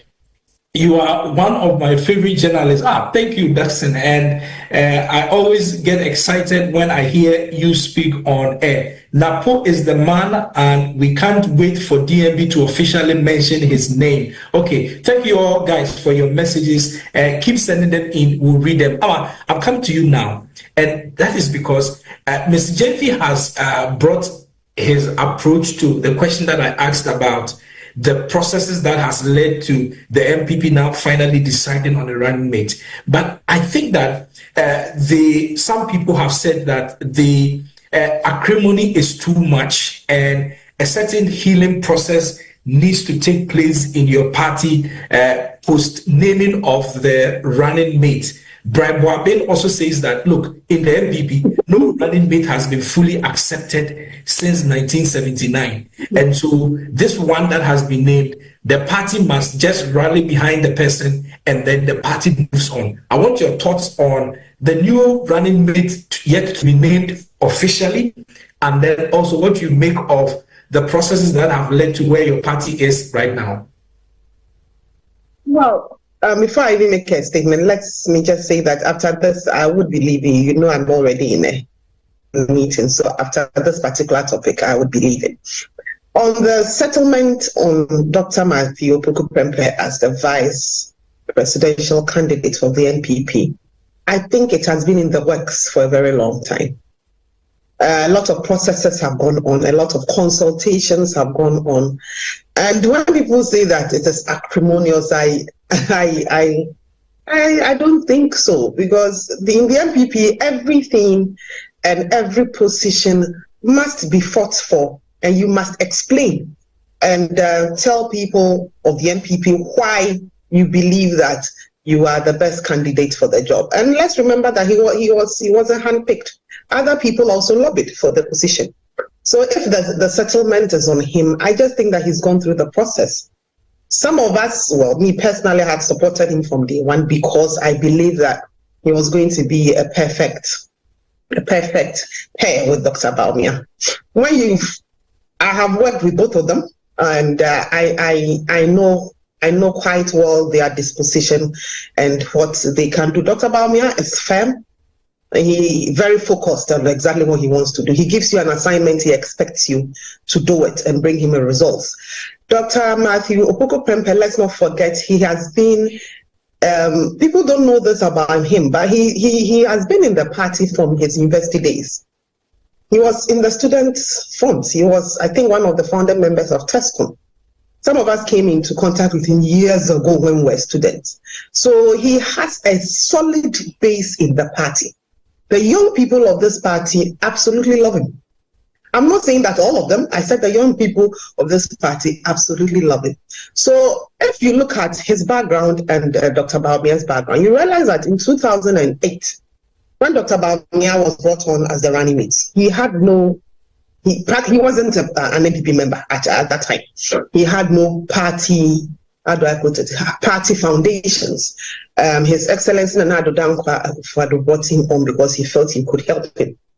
Now, with the levels at which Dr. Bawumia had got in the last 16 years, he has tried build up his presence in the party. Dr. Bawumia now has the support of almost all the party faithfuls, right from the grassroots levels up to this point. He does need somebody who is already in the establishment, and I believe that Dr. Matthew Opoku-Prempeh is that person. Napo is one person. I mean, he speaks his mind, as everybody says, and that is one of the endearing things about him. He will tell you as it is, and as a president, you do need somebody like that to help you navigate the whole system. Now, about Mr. Jantua saying that Napo would overshadow Dr. Bawumia, it is not possible. Our constitution and the functions of the vice president and the president will not even give you the opportunity to do that, no matter your temperament, no matter who you are. The vice president's office is practically at the mercy of the presidency. You do what the president says you should do. You only act as president is not there. You are not the same. You can never be the same. He is president, you are vice. So, under what circumstances would you overshadow the president? If the president knows what he is doing, which I believe Dr. Bawumia as president would know what he is doing, because even as current vice president and as flag bearer, he knows exactly what he's doing. He knows the assignments to give to his vice president. And any vice president, especially in the person of Dr. Matthew Opoku-Prempeh, who has been in the system for a very, very long time, knows exactly how to behave with his president. So I believe that it's a perfect pair that we have picked. It's going to be quite interesting, because the NDC has a former Minister of Education, who I affectionately call Grandma, who is their running mate, and we have another former Minister of Education, who took over from her immediately. Grandma has been around. That's last week I heard her talking about free SHS. And she's got a few replies. I believe Dr. Matthew Opoku-Prempeh would give her a better response. And we are going to be matching her boot for boot. In the last few months, we are just looking at her. So now that we have finished picking our vice presidential candidates, I think the two candidates, vice presidents on both sides, people who want to tell us that they want to come and help their president's leaders would all be on their campaigns, and we'll be hearing from them. Between Grandma and Napo, I think Napo is a better option. I'm an MPP woman, so you don't expect me to support Grandma. But I think we are going to have a very exciting 6 months with the choice of Dr. Matthew Opoku-Prempeh. The campaign is going to be very excited.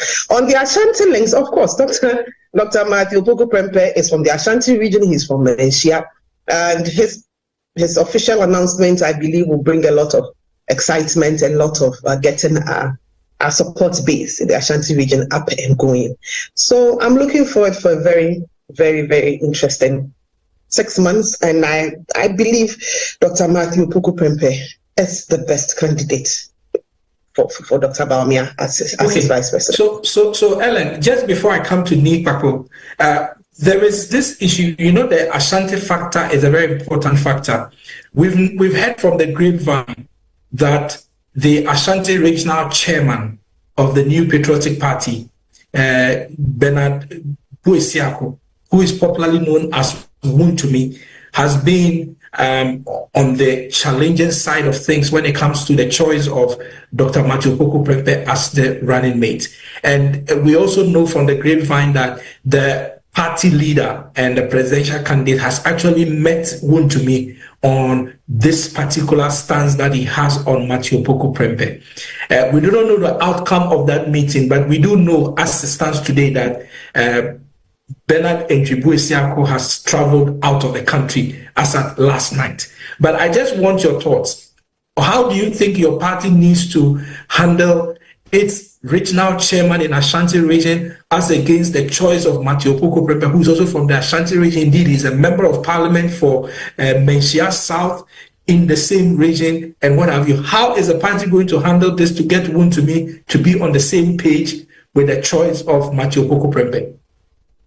Chairman to me is Chairman to me. One of the things you love about him is his basic love for the NPP and everything NPP. So he might disagree. You are saying it's from the grapevine. I don't know. I haven't heard. But he might disagree with the choice. But being the NPP man that he is, he would go along with it like all the other people who would not support. I mean, it would be very delusional to think that everybody would support Dr. Matthew Opoku Prempeh. Of course not. In the NPP, we don't even do that. You will not get 100% support. The important thing is that majority of the people will support you. Those who don't support you eventually get on board, because the aim and the focus of this whole matter is to win power. And the chairman, to me, I know, is very determined to make sure that Dr. Bawumia becomes president of Ghana. I don't think that he's going to, if that's what you're saying is true, he's going to really stretch this out. He was, what I knew was that he was lobbying for somebody from the Ashanti region to become the vice president. And if that has been achieved, he would quickly come on board. His main aim, that I know, is to get Dr. Bawumia elected as president of Ghana, and everybody who would help in that endeavor, whether he agrees with the person or not, whether he likes the person or not. We do not have to like each other to do politics. We do not have to like each other to achieve our aim. So for the NPP, immediately the current vice president and our flag bearer names who his running mate is, every one of us will fall into line. The agenda is to get Dr. Bawumia elected as president. Okay, Ellen, thank you very much. And we are going to allow you to go whenever you have to do. I have a message from Salifu, who is in Wale in the Northeast region, and says that it is not true that President Akufo-Addo's government hasn't done much in the Ashanti region. It is the opposition elements who make such comments. If for nothing at all, what President Akufo-Addo has done in terms of roads, education, and health infrastructure projects in the Ashanti region is unprecedented. Mr. Jantua should stop his opposition sentiments. How will the Honorable Napo overshadow Vice President just because he speaks his mind? Vice President has been speaking his mind in cabinet meetings, but he has never overshadowed President Akufo-Addo or disrespected him. In fact, President Akufo-Addo in some time past commended Vice President Mahamudu Bawumia publicly for speaking his mind, and he, Akufo-Addo, likes such people. And so that is Salifu's message over there, saying that it is not possible for Napo to overshadow Vice President Mahamudu Bawumia in the event that their ticket wins the elections. Just as I come to Nipapo, Maxwell sends a message and says that Mrs. Jantua will always complain about some comments that some viewers will throw at him. But I think he has a right to say Napo will overshadow Dr. Bawumia. On what basis does Mr. Jantua think Napo will overshadow Dr. Bawumia? So it looks like people are on the case of Mr. Jantua for his comment that he made. George says that, please, Lawyer Jemfi, a careful analysis of the portfolios held by people of Ashanti region are more in Nanado's government. So it cannot be said that the government has not treated Ashantis fairly. Let's charge the appointees to do their work. So that is George's message there. And the reality is that Mr. Jantua may not like the MPP as a party, but the truth is that the good people in the Ashanti region are not happy with this government. And that is Baba Chairman's message. And so, yes, those are the messages that we have for now on this topic. Nick, let me come to you now and to pick your thoughts. Your political party was first to name a running mate. That's long ago. The running mate has already hit the ground running. Now that your main opponents ahead of election 2024 has also named their running mates, what are the thoughts you have to share with us on what your party considers of this particular running mate? Does it pose any threat to the NDC? The campaign spokesperson of Dr. Baumia has come out to say that Dr. Baumia has not submitted any name for vice president. You've heard the campaign manager, the campaign spokesperson. Haven't you heard him? You've heard him, haven't you?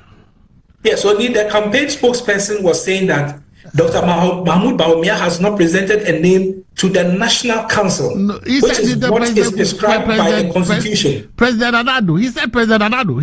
The allegation was that a name had been presented to President Anadu. The man says no name has been presented to anybody. Yes, so as it is now, it's very presumptuous for you to say that.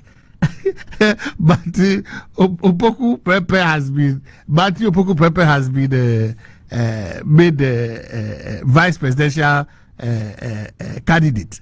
But anyway, I have made my points last week and I repeat the same.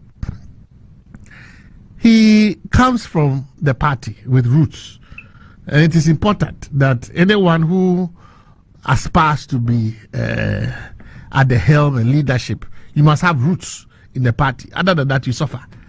And part probably of the problems that Dr. Baumia is having as vice president is because his roots are not that deep. He literally was carried on the back of the current president. If you hear the story of how he became or was nominated as vice presidential candidate, which is not too different from Professor Mills.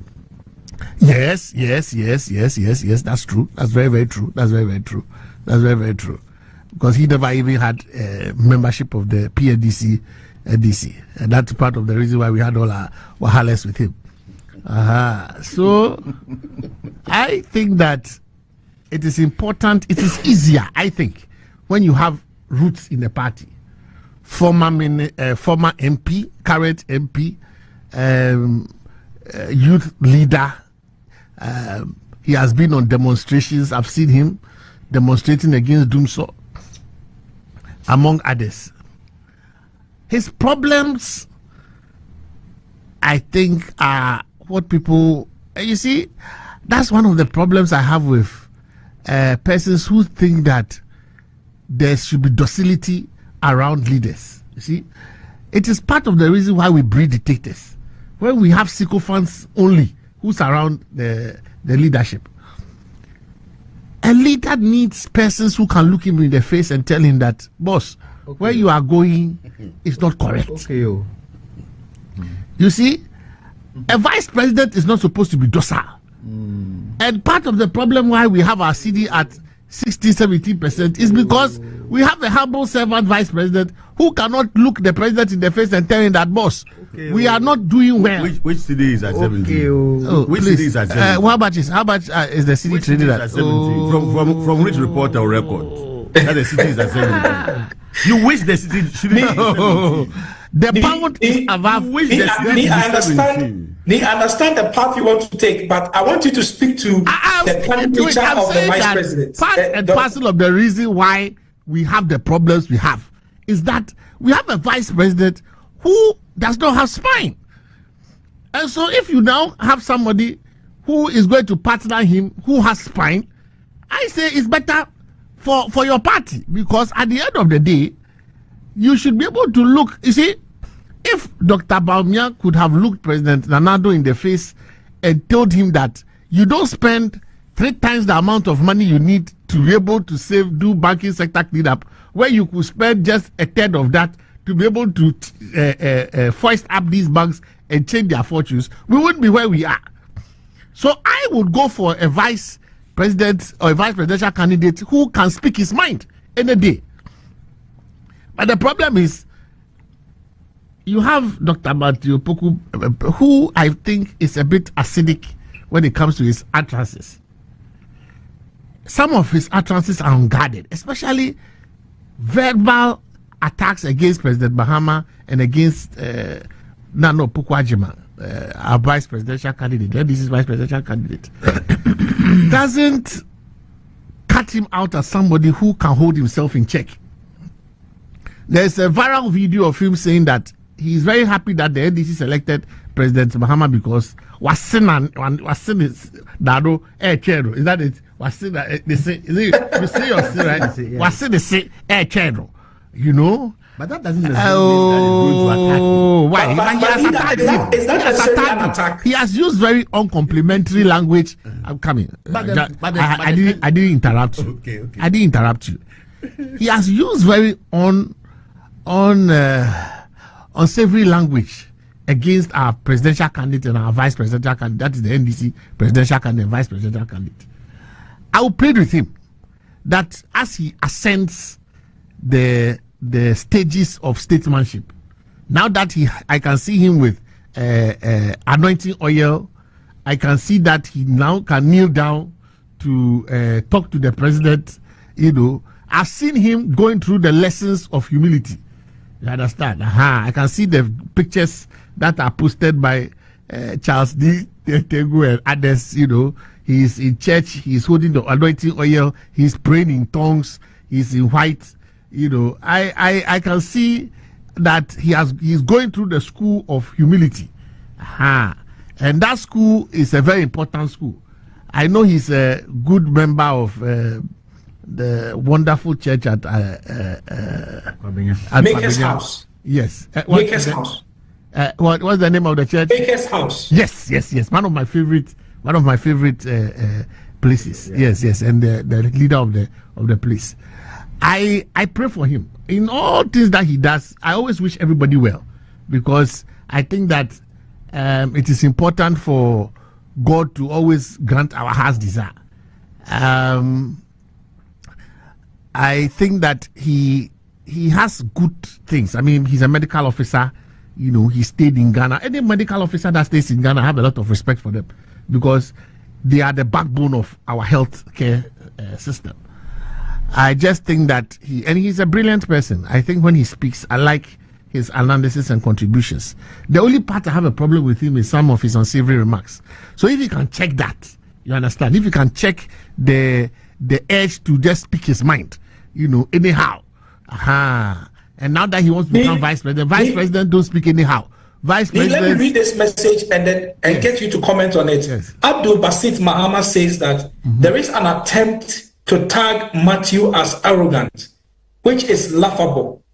What have we gained from the supposed modest politicians?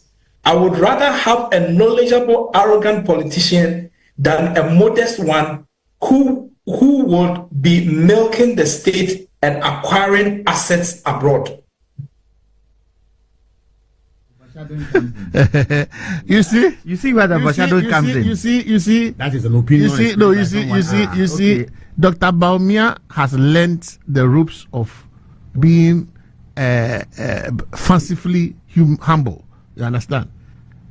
When you are vice president, your hand is behind you. All you do is yes, sir, master.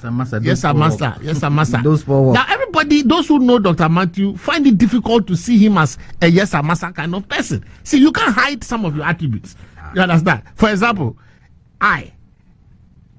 it will be difficult for you to find me anywhere doing yes, sir, master. when it comes to something I have to ask. Well, I have to ask. Like, for example, it is the problem. That because I want to be a minister, you will see me going to light up, going to 6 a.m. at my presidential candidates. I will go. Even if he wins, and I'm supposed to go. Look, when he wins, you see everybody in white going to go. I won't go. And because of that, you won't give me. fine. You understand? Aha. But because you see, when you want to even kneel down, when you want to appear to be humble and you are not humble, even when you kneel, cry, the kneeling is on way. You understand? So when you look at the pictures, normally the kneeling should be 2 legs, but you see that. Dr. Matthew's like 1 leg is up, 1 leg is down. You understand? It's not easy for the man. But I can understand, the anointing on your cry, the way it is held, the angle of the picture, the way of concentration, even the tongue speaking cry is, but anyway, you find it's hard. So I think he's going through. He's not a Catholic. No, he's going through the process. Yeah, and so let's give him a chance. I think that if the reports are true, congratulations are in order. It is not easy for. That's why I always say that one of the biggest regrets I think I have is when the GTP, Afafranto, because if Afafranto had a little patience. And had partnered with Dr. Baumia, I think that would have been this. That would have given this race in this year a real threat, because actually that's where humility comes in. So I wish him well. I think that he should still go back and continue with the school. Go for advanced studies in humility, where the how to kneel down with the 2 knees, how to use the anointing oil well. We need more pictures. I have a message for you. I have a message for you from Samuel Brian Boabe. He says, I should tell you that no one is a paragon of virtue. Napo is competent par excellence. He says, I should tell that to you directly. That what? Is that what? He says that no one is a paragon of virtue. Correct. And that Napo is a competent Napo is competent par excellence. For somebody who has gone to medical school, has earned his degrees, and I said, as I added, has stayed in Ghana at some point to work in Ghana. You understand? He has my utmost respect, because it's not easy to, and they are the backbone of our medical system. Those doctors that go and come back. So on that score alone, I think that he's done very well. The only thing that everybody is saying, you understand, that Kasako, is that a vice president must learn how to be number 2. The vice president, a vice president must learn how to stay back and allow the president to take them. That sometimes, if you know you don't have those qualities, you don't go into that position, because you cannot be seen to be having a different opinion other than what your boss is saying. That's the danger, because everybody is looking for body signals. So, for example, Kamala Harris is a former prosecutor. She's a top-notch lawyer and all. But before she speaks, the president must speak. She cannot contradict Biden. Even when Biden had the miserable night at the, what do you call it? At the debate. Where he was even on stage and all that. You saw that the vice president came in, did a bit of admitting that he had a tough night, and then went back to defending the president. You understand? So you must be somebody who will not, when the times are difficult, go out there and be exposing or saying that you have an opinion different from your president. That is something you never saw Dr. Baumia do to President Nana Addo. That is something you never saw President Mahama do to President Mills. It is only Aka of late memory, blessed memory, who wanted to have a different opinion to his boss, President Rollins. And you saw what happened. It ended in slaps. So as a vice president, you must be, you see, the people who know, you see, the thing is the people who know you and know your character, who are saying that this man is not one who can keep his opinions to himself. You understand? That is what his colleague MP was trying to alert. That you need somebody who will complement, not overshadow. And so but I can see he's going through the school of humility. Nick, can I help you? Yes, please help me. Can I help you? Yes, help me, my brother. And brother. my friend here, La Jemfi, will also support me. From the family I come from, all those who have come from the house of Apeja. Yes. My father, F.A. Jantua, his brother, KSP Jantua, President Kufuor, they all speak their mind. Kwame Adokufo. Kwame Adokufo, they all speak their mind from that house. And that is why I say they are from a certain stock. they speak their mind. Imagine and how they Nado, speak their mind. Look, imagine Anado as vice look, president. when my father passed, and we were told to go and tell President Rawlings. When we got there, the moment we mentioned it, he's put his head down. So I asked Your Excellency why.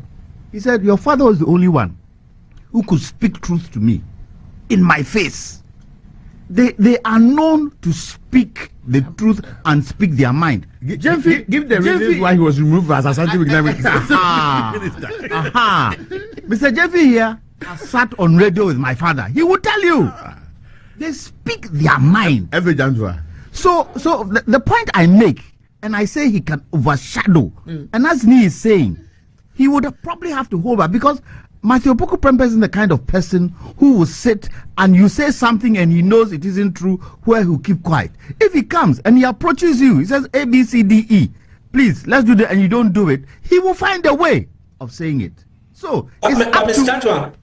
Jantua, this speaking of mind, from your father, from President Kufuor, President from Abdul Kufuor, all that you've mentioned, has it been done with a lot of diplomacy? I never saw President Kufuor speak his mind out of diplomatic spaces. I never saw Abdul Kufuor speak his mind out of diplomatic spaces. And I don't think that your father, whom I didn't meet, I don't think he also spoke his mind without bringing about some diplomacy. You don't think that Napo will come across speaking his mind in a diplomatic manner?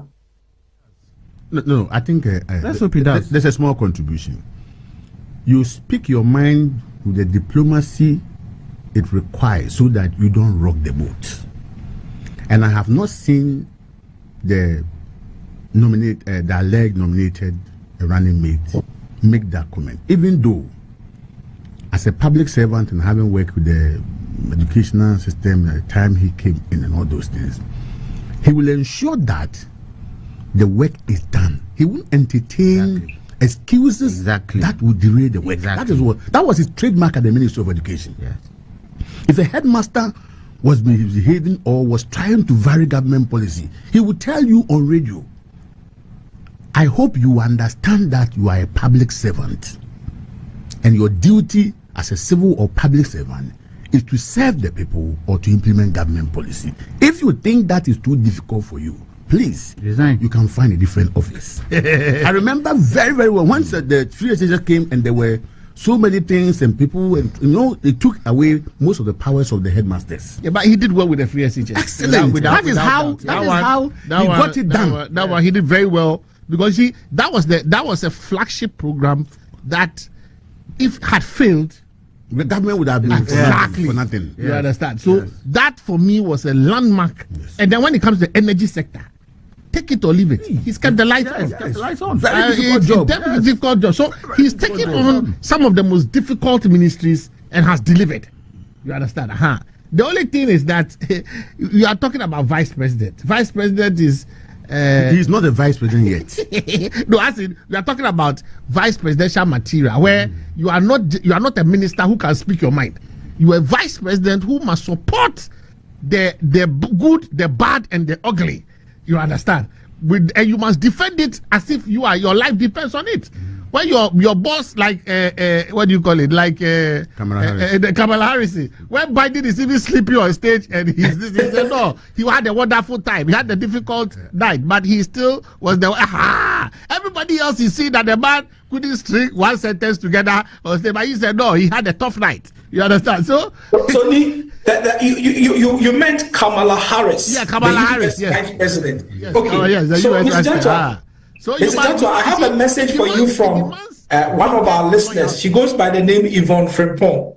She says that as for this, I disagree with you, Mr. Jantua. Isn't that what we all want? For the president and the vice president to have their opinions.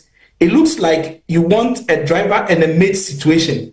Now, the first part of the message is obviously the vice president and any vice president in the world speaks their minds and opinions to be considered. And so Yvonne is simply saying that we, as a country, we need to have a vice president and a president who are able to speak their minds on public issues and not to go away being criticized for speaking their mind. And so Yvonne says that she thinks that what we need as a country is rather a vice president and a president who are capable of speaking their minds. There is Alfred who says that Chairman Wilberforce, hey, I don't know when I became chairman.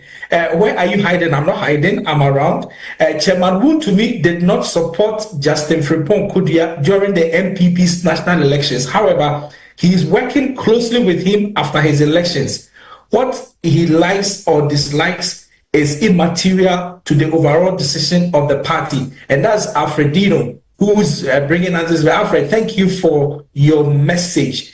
And then, do you think the situation in Kenya would have been like it is today if President Ruto had a VP who speaks truth to power?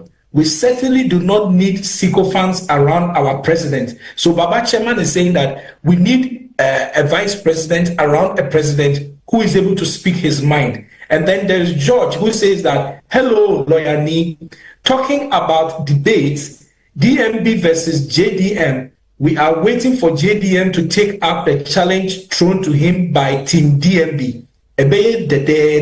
So I didn't know that the challenge has been thrown to John Mahama for a debate with Dr. Muhammadu Bawumia. Is there anything like that? I'm aware of. But I've been calling for it. I say Assassin should organize it. Assassin and Wood TV should organize something like that. Okay. So Brian Boabin, who is doing the program with me today, says, I should tell you, Nee, he says that all the arguments that you raised about a vice president who will complement a president and not overshadow the president, he says that that's exactly what Napo is going to do if he gets the nod to be the running mate and subsequently the ticket wins the elections in 2024 and form the government from January 2025. So someone Brian Boabin says, I should assure you, Nipapo, that that's exactly what Dr. Matthew Poku Prempe is going to be doing. I'm coming to you, Mr. Jemfi, and that's because I want to pick your thoughts on some statistics that I just received. Now, the statistics says that what does NAPO bring to the DMB table in terms of electoral fortunes? Now, it goes to do this analysis, and it says that to answer the aforementioned question, let's examine the vote.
Mr. Jeffy can hear me. Mr. Jeffy, the question really is that this is the elections that Napo has been involved in his career as a politician.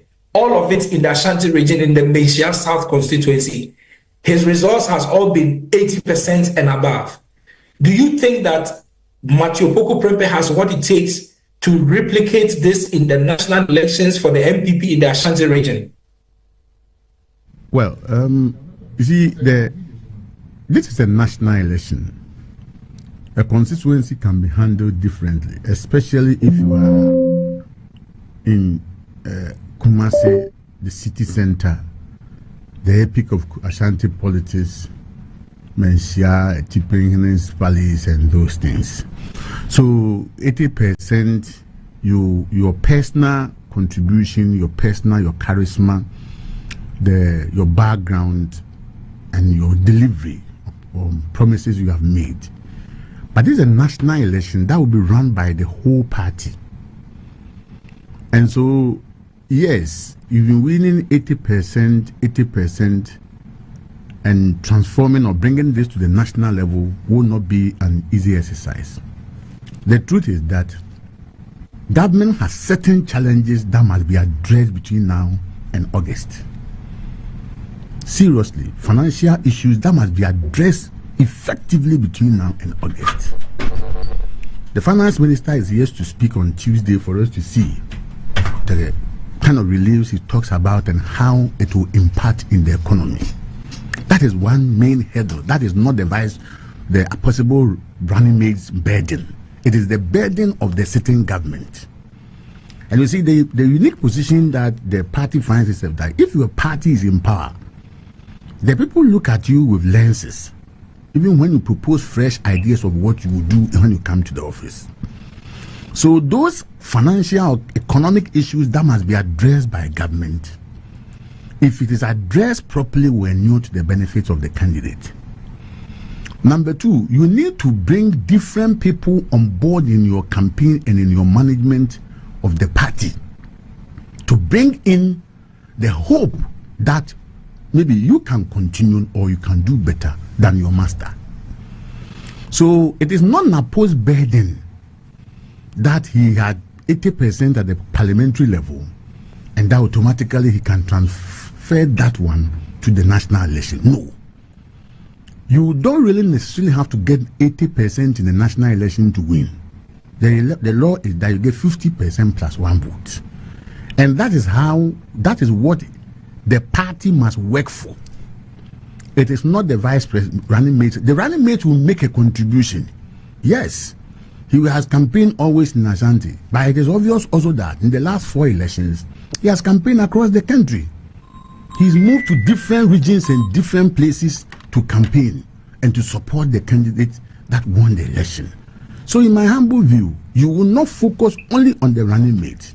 The running mate brings something substantial, something relevant to the course of the campaign, but it will not be easy at this time. I was a realist. I'm not one of those party people who think that it's a done deal because you have picked A or B. No, I'm the person who believes that really there's work to be done, and it got to be done and done well. So, Mr. Jeffrey, how do you envisage that Napo is positioned in support of this campaign? The reason I ask this is because we've seen the vice president on his own tour all the 16 regions. Do you envisage that the approach for Dr. Matthew Poku should also be going across the 16 regions, just as the vice president is doing, or he should just be made to focus in specific areas? Some have said specifically in the Ashanti region. That will be a campaign strategy by the strategists of the party. But I would not ask him to sit down in 3-4 regions. Ordinarily, I would have wished that the vice president, you see, you look at 92, Roland and Hassan, and Aliu Mahama. Roland and Aliu, they are tenure as running mates.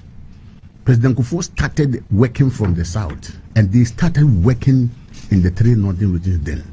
Eventually, he then had to come to the national level because it's a team. You are the mate, the running mate. You are supporting the driver. So you work together. So ordinarily, it will be a campaign strategy. But I would think that whilst the vice president has started going around because he is the main candidate, and at that time he had not chosen a running mate, he had to demonstrate to all the 16 regions of who he is and what he can do or what he brings on board. The same strategy should be adopted to assign the vice president or the running mate to a particular job and maybe deal with 3-4 areas. And this is how the party would design. But ordinarily, I wouldn't say that he should concentrate in 3 or 4 regions. He must be known in all the regions as a possible incoming vice president, and his presence and everywhere, and his understanding and explanation to issues could even add more to the substantive candidate's work. Okay, Mr. Dantua, your thoughts on what you think should be the approach that the campaign should position Napo into contributing to the campaign, if you have any, as we begin to wrap up. I think the best strategy should be able to work for them. Vice President Baumia seems to have told the entire country, there are areas where there are gaps that NAPO can take over. But equally, they need to show the union between the Vice President and NAPO. So, in the beginning, they should go together so that that unity is seen. Once that unity is seen, and within their strategy, they feel it's a unity that has been accepted, then NAPO can mop up some of the areas that could be challenging. For instance, I believe when they go into a stronghold for the NDC like the Volta, I don't think NAPO can go alone, and I don't think the Vice President should go alone. They need to show some kind of unity between the two. Greater Accra, the same thing. Central Region, the same thing. Ashanti, I'm sure NAPO, that is his bedrock in terms of he's from the heart of Ashanti. So it is assumed that he's already done his homework there and is continuing to do his homework there. So those areas that they find challenging, the strategy could be they can go together, but NAPO would also stay back to make sure that the entire area is covered. So the strategy they adopt should be acceptable to, if not everybody in the party, most people in the party. I wonder whether the running mate and the Vice President would also go and visit President Kufuor. He was once a president of this country. I'm successful. Yeah, well, he was once a president of this country. He is now graduated to a statesman for the country called Ghana. And I'll be surprised if they don't pay a courtesy call on him to introduce his own grandnephew to him. Let's hope they do it. And let's hope they do it soon. Okay. So I think that the former president, J. Kufuor, was at the ceremony when the vice president spoke to the nation on the 7th of February. And he did speak before the vice president addressed the country, and he had the full endorsement. He made a full endorsement of Vice President Mahamudu Bawumia. I want to believe that the comment you have made is something that the Bawumia campaign team is considering. Okay, so you have because definitely they would go to Menchia. That one is going to happen, definitely. Okay, so your thoughts. What strategy do you think can best pose a challenge to your party, as far as Dr. Matupoku Prempeh is concerned? I think primarily Dr. Matthew's job will be to ensure that there's a high turnout in the Ashanti region. He needs to bring home the votes. The bacon. You understand? Because an 80% turnout in Ashanti is probably the minimum target that they can set for themselves. Because of the anticipated losses in Greater Accra, for example. You know, I've been on my day-to-day rounds. Today I went from my door to door, and the ground is very good. I mean, if you talk to the young people, this morning I met a young 2 or 3 young workers who were on their way to a shift. They work at the cocoa processing company at Kwabinya, and so they live in my area. And I was going around, and they were going for their morning shift from 8 to 6. And so I told them that, okay, so if the 24-hour economy comes and they are going to do a 3-shift system, they say, yeah, that will be very beneficial for them, because it means they can do 2 shifts, you know, in a day, and it's catching on well. So you mean the same people who do 2 shifts? Yeah, so they can do 2 shifts. They can rest. So it's a 3 shift. It's 3 shifts. No, I'm talking about. So, for example, it's a 3-shift system in a day. The 24-hour system is 3 shifts.